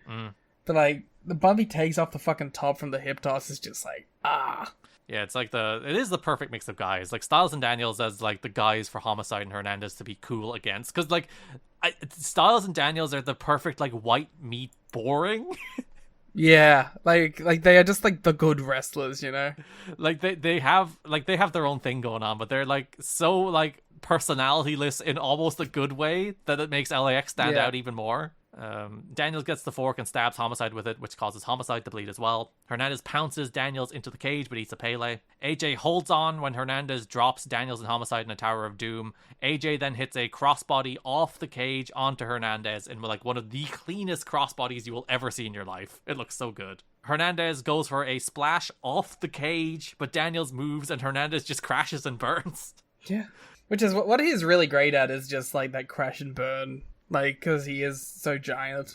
Because we've seen in the year 2024, 2 men, like, break their legs jumping off cages. We saw it with Edge, and we saw it with Bronson Reed. And, like, I watched this Hernandez one, and it's like, that man could have easily broken his legs with this cage jump. I also want to talk about, like, in this match, fucking AJ hits the goddamn cleanest, like, DDT that he's, like, ever done. He does it in, like, one movement. He doesn't plant his feet on it. He just floats through. Like, he does like a fucking sliced bread version of it. It looks so good. It's so crazy. Homicide chokes out Daniels with a hanger, as Conan helps too. Homicide then drops AJ on his head with a Gringo Killer to win the World Tag Team titles. LAX beat down Styles and Daniels after the match as well. Thank God LAX a chance again. The original plan was for AMW to do a run-in for the save, but that got cut for time. Yeah. They did what they had to do, though, to be fair. They made the most of the time. I have a New Japan story break. Oh, go. Tanahashi has asked just 4 guys to join Hontai. It's a big-ass stable. Well, it's not a real stable. But like, it's almost too big a collective. I mean, it's just anyone. It's just everyone not in a stable. I think Tanahashi should join just 4 guys instead. Oh shit! What a twist. Counter offer. So they seem to be going all in on like Bullet Club is the real enemy, which is interesting time to do that with Bullet Club Civil War also happening at the same time. So I guess the idea will be that Gabe will eventually choose Hontai. Yeah, and like perhaps like the House and the War Dogs will reunite against Gabe. It's very interesting though. That feels like the way they should go. Clearing up all of these stables has been much needed for a long time. Yeah. So I'm glad that they're... I would just drop the Bullet Club aspect of it and just make it House of Torture and the War Dogs, but like I do appreciate we're clearing things up a bit. LIJ next. Yeah, well, that'll be the one, right? If that happens, you know some shit's really about to change. You can keep the stable. Just have Shingo kill Naito. That'd be interesting. Unfortunately, I don't think Shingo's got like a top heel guy run now. I think they gotta be a little more young guy focused. So he'd probably be like the number 2 for Egg. Oh no. We have one other tag feud, which is the 4-way tag that also is on Bad for Feud Glory. is a generous terminology. There is some things that do happen that build to it. September 28th Impact, Team 3D face Vaughn Doring and Brandon Tomaselli. Of course. Vaughn Doring is Joe Doring, of course. This is Team 3D's return to TNA since July. Quick squash, 3D on Doring. Bully does a promo after the match talking about how they're back and they want the NWA Tag Team titles. The Office said they could get the shot whenever they want, but Bully turned them down, saying, "We'll earn it. We'll work from the bottom to the way to the top." Devon hits his catchphrase. Again, so Steiner stuff being the goal here. Feels like that's kind of where they're going with it, and then obviously that doesn't work out. Yeah. So it's just some bullshit multi-man tag. They're just thrown together with a bunch of other guys. October 5th Impact, Team 3D face Cat, or Shazarian, the old Shazarian, the new Cat. Okay. We decided that on the last episode. Do you not remember that? No, that was 17 months ago. We decided the Maverick Matt Kazarian combo are Cat. Like, that's terrible. You were the one that suggested Cat. Why did you make this happen? I will stick with Shazarian if you want. No. Cat it is. Either. Fucking Cat, I fucking guess it's fucking Cat. Franchise and the Naturals are on commentary. Franchise does all the talking, as you wanted to expect. They look like ass. They look like total shit. You don't think this whole newly franchised Naturals thing is working out for them? Oh, God. Just, like, can all 3 of them fuck off? Soon enough, yes. Thank God. I'm so sick of it. I'm so sick of them. I think they're all done by January. I think franchise is done earlier, and then the Naturals don't hang on much longer. Thank God. Tenay mentions that Cornette might also be looking to oust some tag teams, because there's a story this month about how the roster's bloated and he needs to get people out of here. AMW watch on from the top of the ramp. The James Gang watch on from the top of the other ramp. Team 3D pin Kaz with the 3D. 3D lock eyes with the James Gang and AEW. Bully grabs a microphone. Bully says they don't have a match at Bound for Glory, but whether it's AMW, the James Gang, or the Naturals, they challenge anybody and everybody. And the TNA board of directors they want to said everybody. I thought that you said you were saying they wanted to fight the TNA board of directors. I'd watch it. And like Larry Z is already booked, so I have a problem with this. Yeah. Okay. I already fucking hate Team 3D. I'm already sick of them, and I already want them to be gone. Would you be more tolerant of them as heels? Yeah, probably. But I'm just like, they're not even having good matches. No. They just suck. They do. And it's really annoying. And then you have to see Bully Ray tweet about wrestling every day. Well, like, that doesn't faze me. Like, I've always thought he was a dickhead, you know? Like, that doesn't mean anything. It's just, like, it's the actual product on the show that I'm watching. All of their fucking promos suck ass. Their matches are boring. They look like shit. It was exciting when they were here for, like, the first 2 months, but, like, they're already firmly in, like, the fucking James Gang territory for me, where I'm like, just fuck off. It has been, like, a bad first year. It's been dreadful. Because even the AMW matches weren't good. They've had nothing. They've done nothing. They had that one 6-man tag, or 8-man tag, whatever it was, at, like, Turning Point last year. The one with Jarrett and AMW against Rhino and 3D. That match was good. And one of the James Gang matches wasn't terrible. And the rest has been dog shit. Yeah, when, like, your minimum wasn't terrible, you know? They had one good match, one match that slightly exceeded expectations, and the rest has been pretty bad. I'm thoroughly sick of them. I don't want to watch them anymore. And as you said, the worst part is the characters, because they're doing the same, like, we're the best tag team, we're going to fight to be the best tag team, you have to prove you're a better tag team than we are, because we're the best tag team, and we have nothing else going on for us other than saying how good a tag team we are. It's just... they're thoroughly annoying, man. I'm so over them. But perhaps something more interesting will happen eventually. They are at least not a big part of the show right now. That is the solace. They're on TV for 5 minutes every 2 weeks. 5 minutes too damn much. There's a show closing promo on the October 12th Impact, which is just Team 3D doing the same shtick. We also have the Styles and Daniels and James Gang against AMW and LAX match that we talked about that ends in the border toss on Gale, which does lead us into the pay-per-view. They replayed the border toss on Gale from Impact. JB has AMW. While AMW have a 4-way tonight, they can't look past what LAX did to Gale. They're not going to let them get away with this. Storm then has to make it racist and says they don't know how they let people like LAX live in his country, but they're going to be border patrol. I mean, it's James Storm. That's true. The gimmick is he is an idiot. He is an American idiot, some might say. I wanna be an American idiot. 4-way tag team match. Team 3D defeat the Naturals, America's Most Wanted, and the James Gang. Garrett, you have a lot to say about this match. My favorite thing about this is you could tell they were jazzed to work in front of a real crowd because everyone wanted to do their shtick.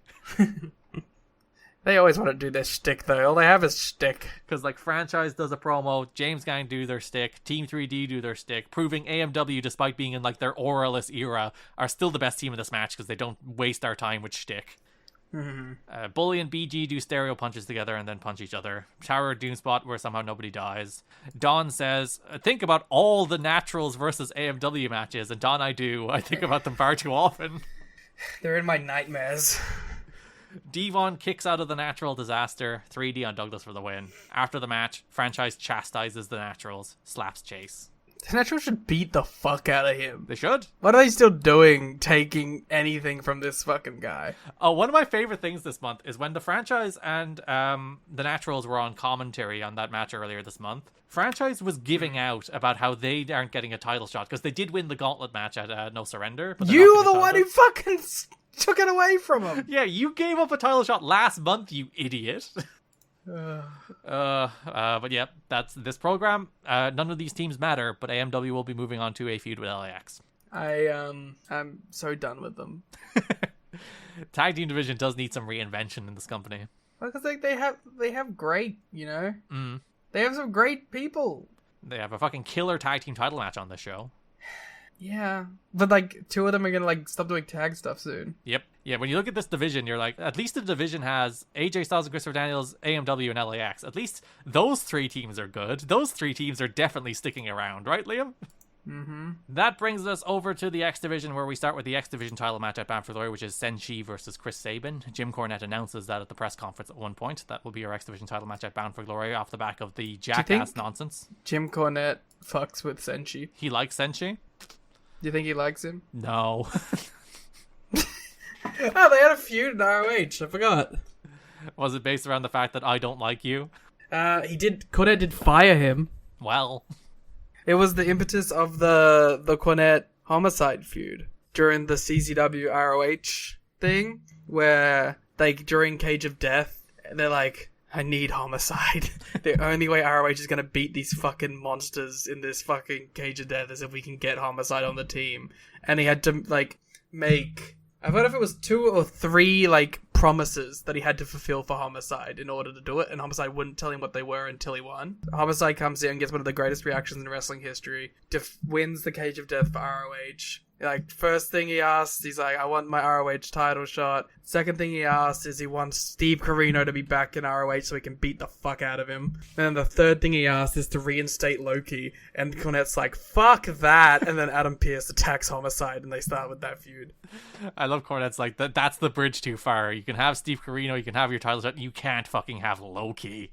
Yeah, because I think, like, the thing was, like, Loki, like, beat the shit out of fucking Cornette. So Cornette fired him. Cornette probably deserved it. But it one day if we can like get it all combined, we should do the ROH CZW feud. It'd be a good Patreon show. Yeah. I'm sure it's pretty easy to all track down at this point. Actually, I think there's a fucking IVP video thing that documents it all. So like a comp tape? Yeah. On that same episode, Chris Sabin, Jay Lethal, and Sanjay Dutt defeated Alex Shelley, Johnny Devine, and Senshi. Yeah, there was just a bunch of, like, 6-man tags for this build. It was just stuff on TV. There's not real build to this, really. The crowd did chant "No more jackass" at the start of this match. This is the match that had the Christian and Rhino stuff on commentary where they brawled. A large briefcase was thrown into the ring as the crowd booed. Devine swings and misses with it. Lethal hits a missile dropkick. Sabin pins him. The crowd booed this too. They've turned the crowd on the X Division. The entire concept of the X Division, the crowd has turned on. October 12th Impact, we have another 6-man tag. This is an 8-man tag. It's Chris Sabin, Sanjay Dutt, Jay Lethal, and Shark Boy defeating Senshi, Johnny Devine, Alex Shelley, and Petey Williams. Sorry, I got distracted. What happened? With 8-man tag, X Division. Oh, yeah, King Talk. I'm going to go back to watching Tony Khan's stunner. Fucking, what's his name? Sean Spears. Sure. Jerry Lynn, backstage, lectures the babyface team about their jackass antics. Sabin tells Old Man Lynn to come to the ring and see what the X Division is all about. This is like the 7th segment on this show, and this is finally the first match. There is a bunch of stuff on the show before we finally got to a match, because this is Vince Russo television, baby. And the match does not matter. Jerry Lynn immediately appears at the ramp. Tenay mentions we will hear from Nash after the match, but we'll talk about that when we're talking about the Nash stuff. Tenay does dedicate this episode of Impact to Antonio Pena, who passed away during this month. Goddamn. Dutt drops Devine with a poison rana, which felt like novel in 2006. Yeah, that was when that was still like crazy. Like to actually see a poison rana on TV. Sabin pins Shelley with a La Magistral as Lynn applauds from the ramp. Antics proven right. Jerry Lynn, old man, wrong. The October 19th Go Home show. JB is with Dutt and Lethal. They're playing video games and wearing a bald cap. Warrior. Sanjay wouldn't have to wear a bald cap for very long after this. They're doing Senshi training. Warrior. Lynn walks in. He's looking for Sabin. Lethal and Dutt do Senshi voices as they play Mortal Kombat. Watch my block. This is how I block, is how they say this. Is what they were saying about playing this video game. I thought they were saying, how do I block? Oh, that makes sense. Which I'm like, walk back. They are Mortal Kombat noobs. But they're having a good time. That's why you should also buy Mortal Kombat Armageddon. Yes. Which I assume is very easy to buy in 2025. Let me find out. It might just be on the Xbox store. Sometimes it is. That doesn't feel like a game that's on Steam, though. Maybe it is. Maybe I'm wrong. Senshi then had a match with Jay Lethal. Wins straight away with the Warriors Way. Doesn't matter. Senshi jumps Lethal after the match save, makes the save. Senshi gets the better of him, hits the Warriors Way too. Doesn't matter. Warrior. They didn't do great Senshi impressions. He's a really easy guy to do an impression of, and they didn't do a great impression of him. I found a ROM for it. Well, yes. Oh, no, jail. It might be in one of the collections, which you can get on Steam. Warrior. It is also $108 on Amazon. Good God. Actually, how much is it to buy secondhand here? But $54 on World of Books. Ooh, why does World of Books have Mortal Kombat Armageddon? I don't know, man. eBay, $40. Alright, you can get it for €30 here on the PS2, or $12 if you want to buy it on the Wii. I don't. If you want to play it on the Wii, $12. You're paying nearly three times the price to play it on PS2, Liam. You can play it on the Wii. $75 on the Wii here. Well, our Wii version is very common then. Should buy it, then travel here and sell it for an up price. Yes, that's how I will fund it. Yes. They do have one in stock in 2 different shops in Cork. I could buy 2 copies. There you go. Get Senshi to sign it. Illicit international Mortal Kombat Armageddon trading. Bound for Glory. We get an ad for Mortal Kombat that is just a video package of Senshi highlights spliced together with Mortal Kombat Armageddon highlights. It's fucking awesome. It's maybe the coolest thing on this month's shows. Yeah, by far. And then X Division title is on the line as Chris Sabin defeats Senshi to win the title in his hometown of Detroit. Or well, he's from Hell, which is close to Detroit, I think. But I know what you meant, but he's from Hell is just... Chris Sabin is from Hell. He is. Yes. Yes. I did appreciate like a return era Chris Sabin starting to do a big lariat and calling it the clothesline from Hell, Michigan. That is a good pun. He strikes me as a man who loves a good pun. He does seem to. Sabin misses the TNA kick, and then Senshi hits a TNA kick in the most meta thing that could possibly happen in a TNA match. Mm-hmm. Senshi gets the heat. Sabin turns the tide with a missile dropkick. Senshi rolls through on a Frankensteiner into a double stomp for 2. Senshi kicks out of the cradle shock. Sabin gets his foot in the rope after Senshi hits the Warrior's Way. Sabin reverses the Dragon Sleeper into a cradle to win the title. Lethal and Dutt celebrate as Lynn applauds too. And, frickin' Vince Russo proved me wrong. Yeah, he booked a straight up X Division title match. And I was like, this is gonna be some bullshit. They got 13 minutes too, so it wasn't even that short. I was incorrect. And a pretty good match. In my assumptions. Crowd was like into it. Sabin, his hometown boy, winning the belt in Detroit. In Hell. They should have run a show in Hell. Just for Sabin. The other X Division thing was the return of Kevin Nash to the X Division. Yes, of course. Thank God. He's returned to put over Chris Sabin, I assume. He will finally do it. It will definitely happen. After that 8-man tag we were talking about, Nash appears on screen. Says the X Division has went to the crapper without him. There's then a hard cut where he then says the X Division being at an all-time low sickens him. Another hard cut where he says next week he will announce the details of the Bound for Glory Kevin Nash Open Invitational X Division Gauntlet Battle Royal for Bound for Glory. Mm-hmm. It's a catchy name. This was another one of those promos where I was like, for the love of God, he must not have talked for much longer than they aired, but they aired, like, cut it down to the very minimum they needed. He was probably saying some absolute bullshit. He probably was. But yes, it is an easy name that rolls off the tongue. I have always said this. Next week, we have Kevin Nash. He's in a bar hosting a press conference for the Kevin Nash Open Invitational X Division Gauntlet Battle Royal for Bound for Glory. Mm-hmm. This week, Dave was giving out in The Observer. Oh, when is he freaking not? But it was very funny.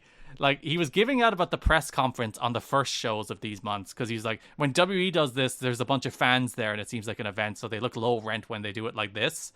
And then he used that same criticism again for this one. The thing that was meant to be a joke.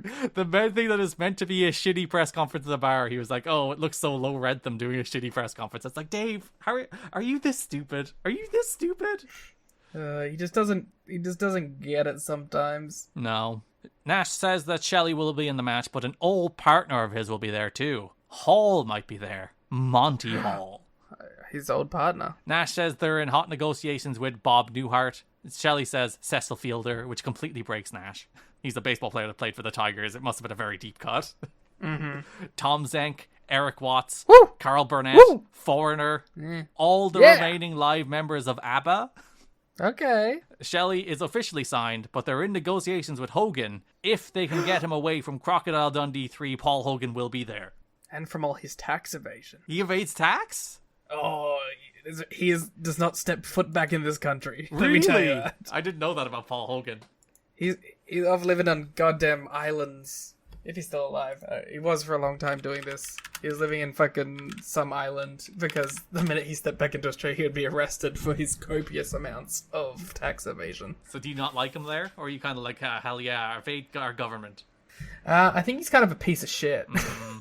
I don't quite remember, but I remember him being sort of a piece of shit. Which the crocodile ate him. And then he sued them. But he did call the tax office the Taliban once. Yeah. That was kind of sick. Okay. But there's a lot of back and forth and tax evasion, yes. But also, when I say he's a piece of shit, he's an Australian man in his, 60s, so they all are. They're all pieces of shit. You will be when you're in your 60s. Yeah. No, I'm woke. Mm-hmm.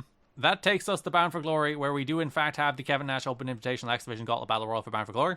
Mm-hmm. There are a bunch of vignettes this month telling us that Austin Starr is coming. It'd be really embarrassing if he lost. A star is born, a star is coming, Bound for Glory will be starstruck, etc., etc. Lady Gaga is here. So Nash was introduced first with his big-ass bowling trophy. The first man to walk through the tunnel for this big show in Detroit is Kevin Nash. And he wins. Kevin Nash wins? Yep, he has the trophy. Austin Starr is introduced as the first entrant. He is introduced from TV Land. Where's TV Land? It's in Arkansas, I think. That's the least thing I expected to hear. Tenay runs down Austin Starr's influences. He includes Randy Savage, Jesse Ventura, Rick Rude, Cyndi Lauper. His role model is Huggy Bear from Starsky and Hutch. This is just Kevin Nash doing bits. That is literally this entire thing. It is Kevin Nash doing bits. Sanjay is out second. Duttonary screw up a Dragon Rana. Maverick Matt is out next. And he kind of looks like shit at this point. Maverick Matt has put on some poundage. He looks like a man who has given up on the idea of ever getting a push. And he was right to. Lethal is out next. Nash asks if Lethal has a cup on. Nash hopes Austin Starr does better than Glacier does after all the build-up he got. A1 is out next to his Iron Man theme. Zach Gowen makes his return. Woo! Don West has to explain to us that Zach Gowen has one leg in case anybody couldn't work that part out. Also, crowd was most into Zach Gowen. Yeah, because this is post WWE TV run, so at least he's a known. I also name think he's a Detroit guy. Oh, he might be. I think he is local. Yeah, or at least he's vague area. I think Nash and Don make a bunch of Johnny Ace jokes after they make he signed the wrong one-legged wrestler joke. Mm-hmm. Kazarian's out next as he and Matt throw out Dot. Sorelda enters. Kazarian immediately backhands her. Into a big babyface reaction. Austin Starr low blows Sorelda and she sold it. And Mike Tenay is like, that shouldn't hurt. Which is bullshit, alright? It's still getting kicked. Yes, in a body part. Regardless of everything, it is still getting fucking kicked. Mm-hmm. Also, we're acting like there's no feeling down there. No, there's not. It's completely numb. Famously numb. Yeah, famously. A1 eliminates Sorelda.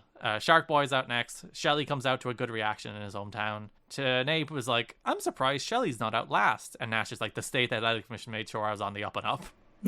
That's a good joke. I got one. D-Ray 3000 is our next big surprise entrant. Holy shit. He and Shark Boy reunite. They do a bunch of throw rams. They throw out Matt Bentley. The Shark Boy verse. We do have Norman in the match later as well. We're only missing New Jack. If Nash got New Jack for this match, he'd be cool. Yeah, if New Jack was here, it would be just to hear Kevin Nash talk about New Jack, to be honest. And Nick Khan would have loved it. Nick Khan, the fact that he is like a New Jack stan is hilarious. Of all the people in the world that he could have asked for in the WWE game, he's like, get New Jack in there just for me. That's awesome. Johnny Devine was out next. Gowen was thrown out by Devine. No one made a how can he be eliminated because both feet can't touch the floor joke, which I was disappointed. Skipper's out next. Hits the buckshot lariat on Shelley. He should have to be eliminated twice. Yeah, it's a double elimination thing for him just to get him out there. Mm-hmm. Skipper hit a buckshot lariat. He crashed and burned on a rope walk deal as Austin Starr threw out Kazarian. Short sleeve Samson came out next. You were disappointed. You thought it was Puppet. I also thought it was Stone Cold Steve Austin. It wasn't like a small guy thing. It was a bald thing. Yeah, all bald men are the same. That's the reason Slick Johnson patted his head in an act of bald solidarity. Oh, see, I thought that was the other way around. You thought Samson patted Slick? Yeah. Okay, bald. Because I only see bald. You're bald blind. Mm-hmm.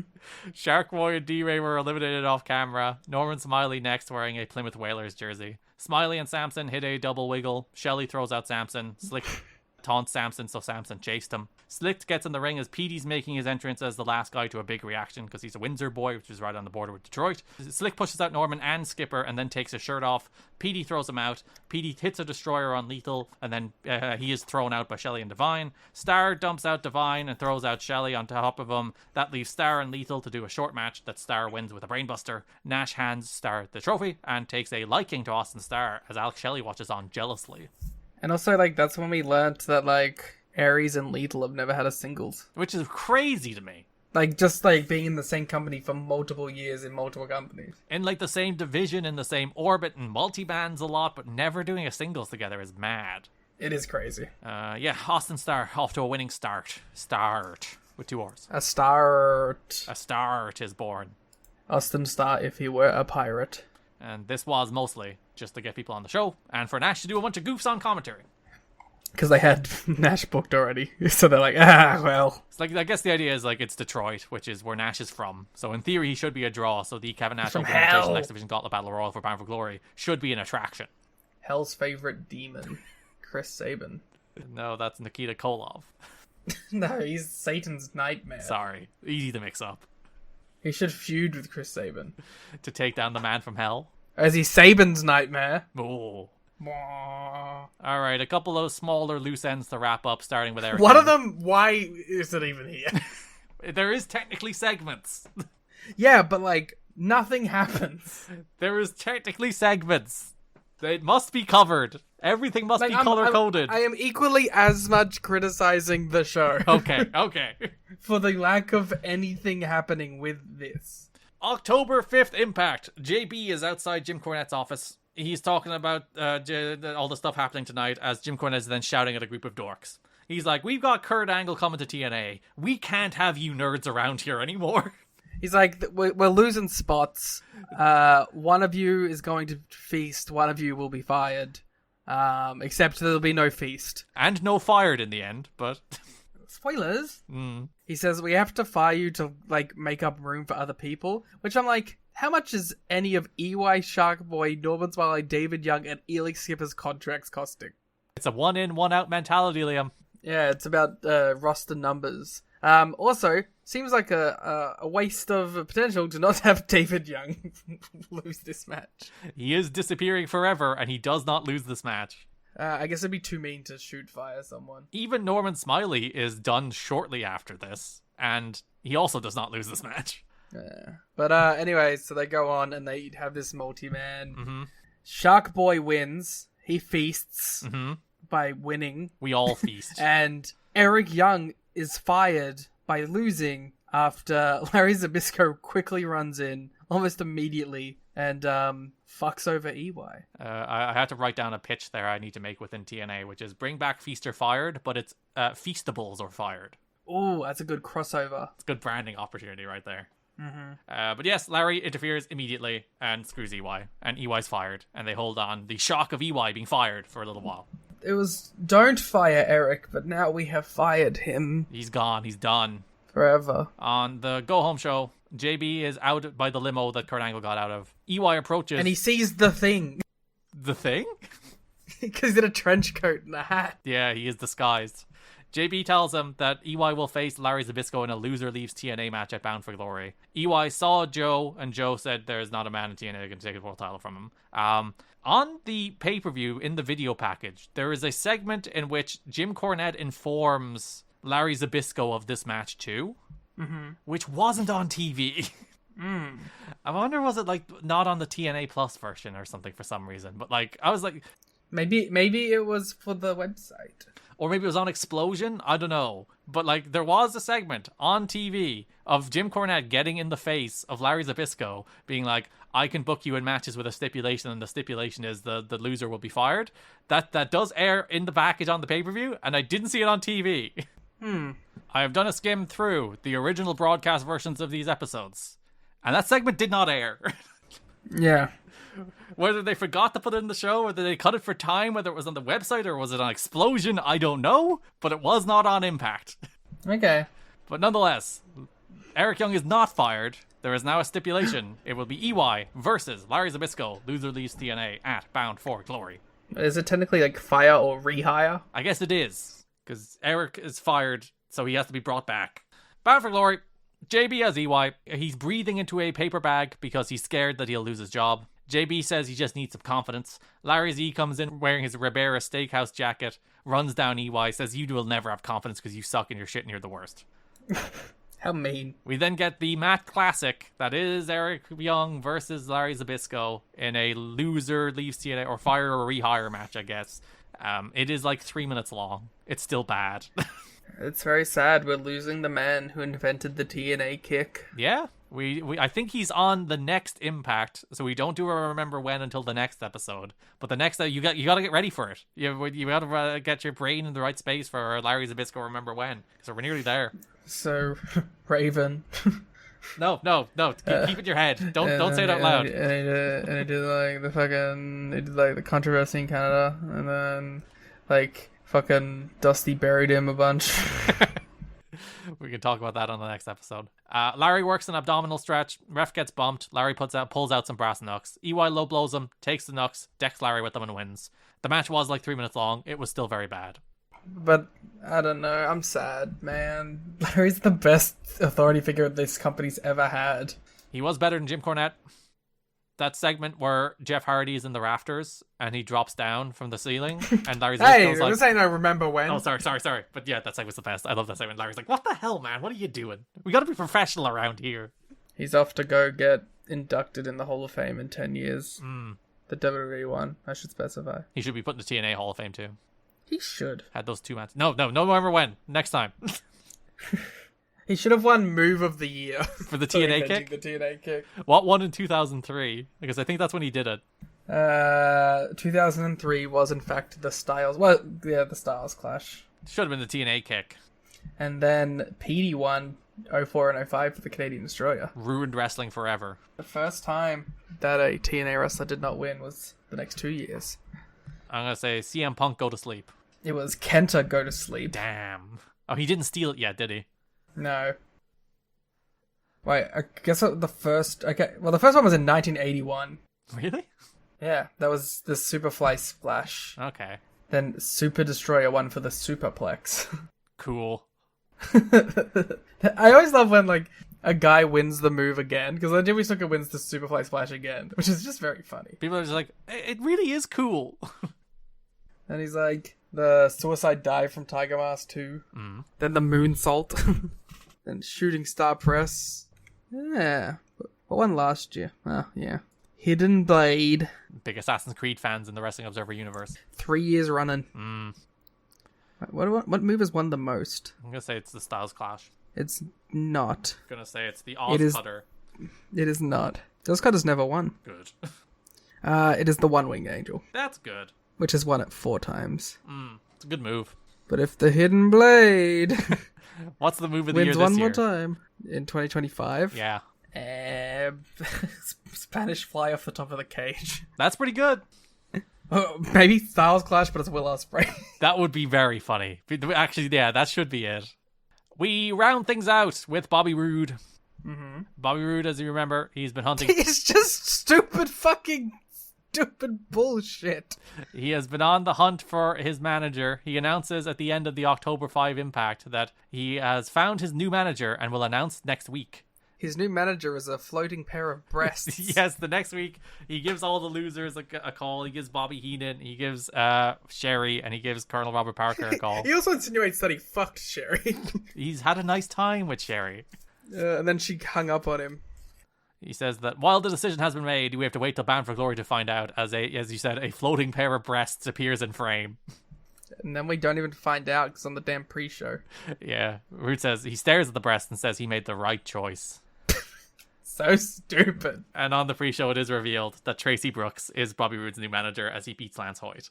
So fucking stupid. There you go, Bobby Roode. I want to end this on a high note.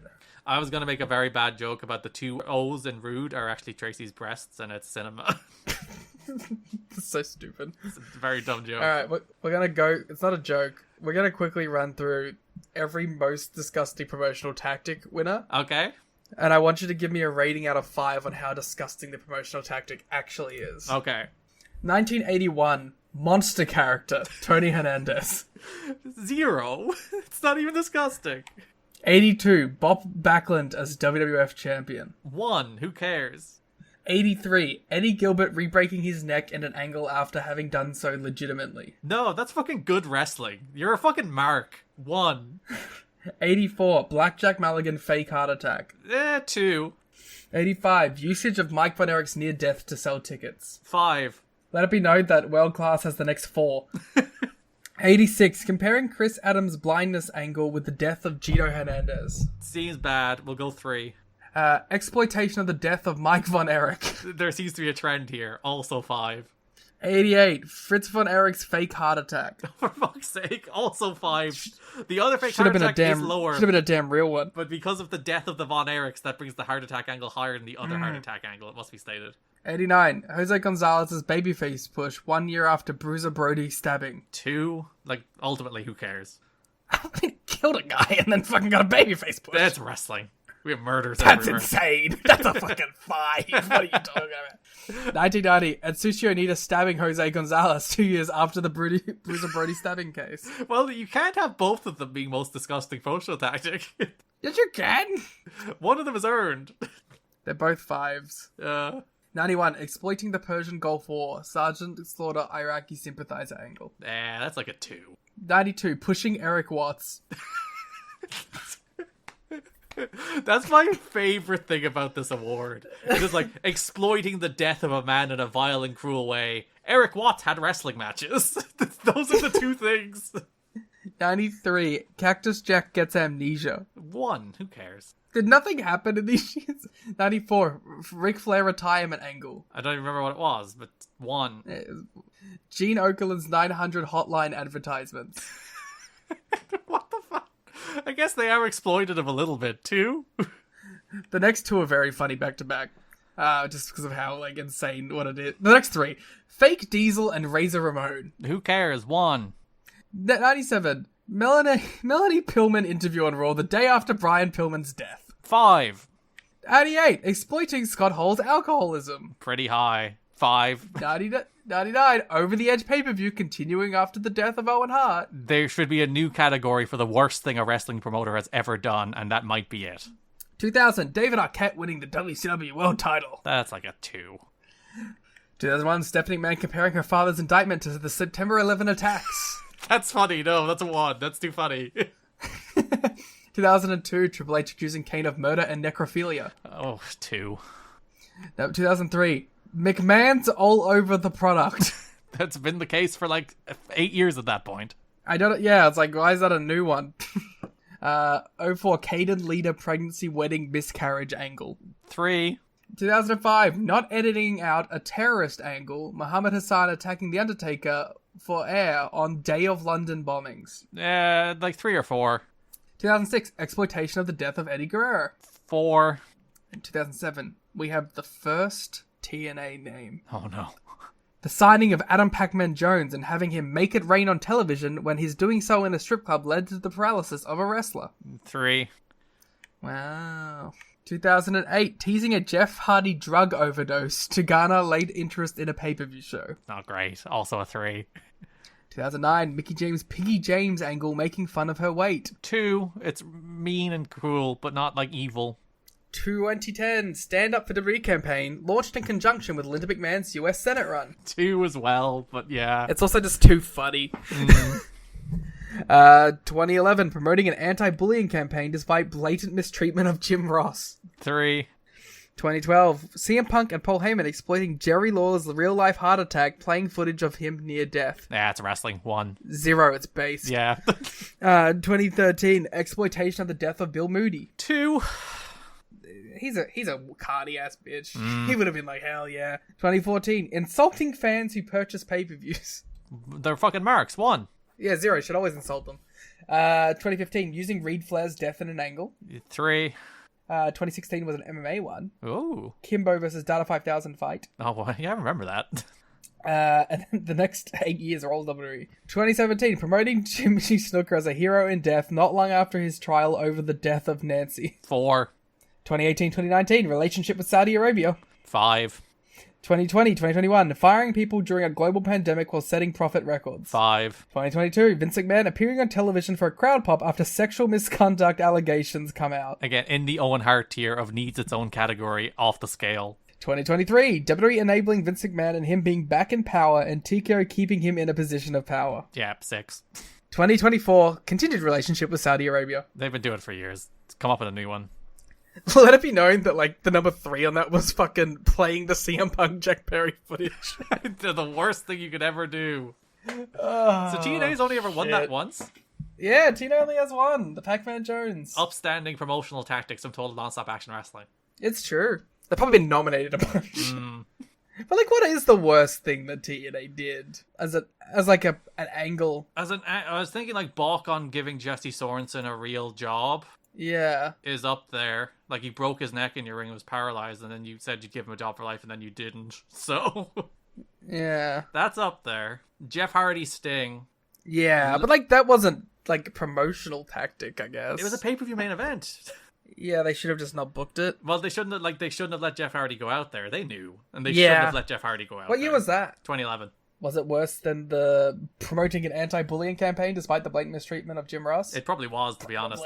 Yeah. Yeah. I guess that's probably it. I mean, like, and also like the Kurt backlash, maybe in 06. Yeah, hiring Kurt despite his medical woes and personal woes. And maybe like some of like the Kurt, Jarrett, Karen stuff later on. Turning that messiness into like an angle. Yeah. Because that's like really what that should be about, is like things that are actually like, you know, angles and things that like terrible things that we use to like benefit the company. Instead of like a monster was on TV. Well, that was 1981. That shit was crazy. That's the craziest shit I'd ever seen. What is your most disgusting promotional tactic? What's the most disgusting promotional tactic we could use to promote this podcast? I'm gonna kill Garrett. All right, we'll bank up.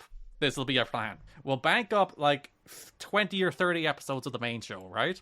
And then you will kill me in a way that makes me seem all like valiant and a hero, but you will have actually murdered me. And then you'll be like, listen to all this posthumous content of this hero. It's such a good thing that we had all this stuff recorded so that I can profit off of his death. He died making Ireland the 51st state. God damn it. That is the Bound for Glory 2006 episode of You've Got to Be Kidding Me. We'll be back on Patreon with more Rain Takers and Gifts to the Pods in the next few weeks. And after that, with the Genesis 2006 episode, you can follow us on Twitter at TNA History Pod. You can follow me on Twitter at Garrett Kidney, Liam at The Cleat Muda. Subscribe to us on YouTube at You've Got to Be Kidding Me, or on TikTok at TNA History. Check out our merch at the description link below. Buy t-shirts, buy posters, buy everything. Subscribe to us on Patreon at patreon.com/kiddingme or tnachat.com. Thanks for listening, and bye-bye. Do damn thing. Hello, Voices of Wrestling listener. Dave Ryan here. Have you ever wondered to yourself how many hidden gems are hidden away inside the last years of World Championship Wrestling? Have you ever asked yourself how many tenuous gags can be made about the name Mike Enos? And have you ever thought about what it sounds like for two Irishmen to interpret a very chaotic company through its B-show? The answers to all this and more are just a click away. Check out Days of Thunder every second Thursday on the Voices of Wrestling podcast network.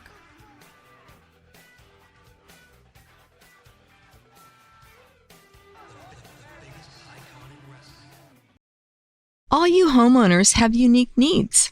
Some feel the need to leave up holiday decorations year-round. Others have the need to use their garage as practice space for their new metal band. And because each homeowner has unique needs, Geico helps you get the right coverage for your home and what's in it. That way, you get exactly what's right for you, even if your needs are unique. Get more with Geico.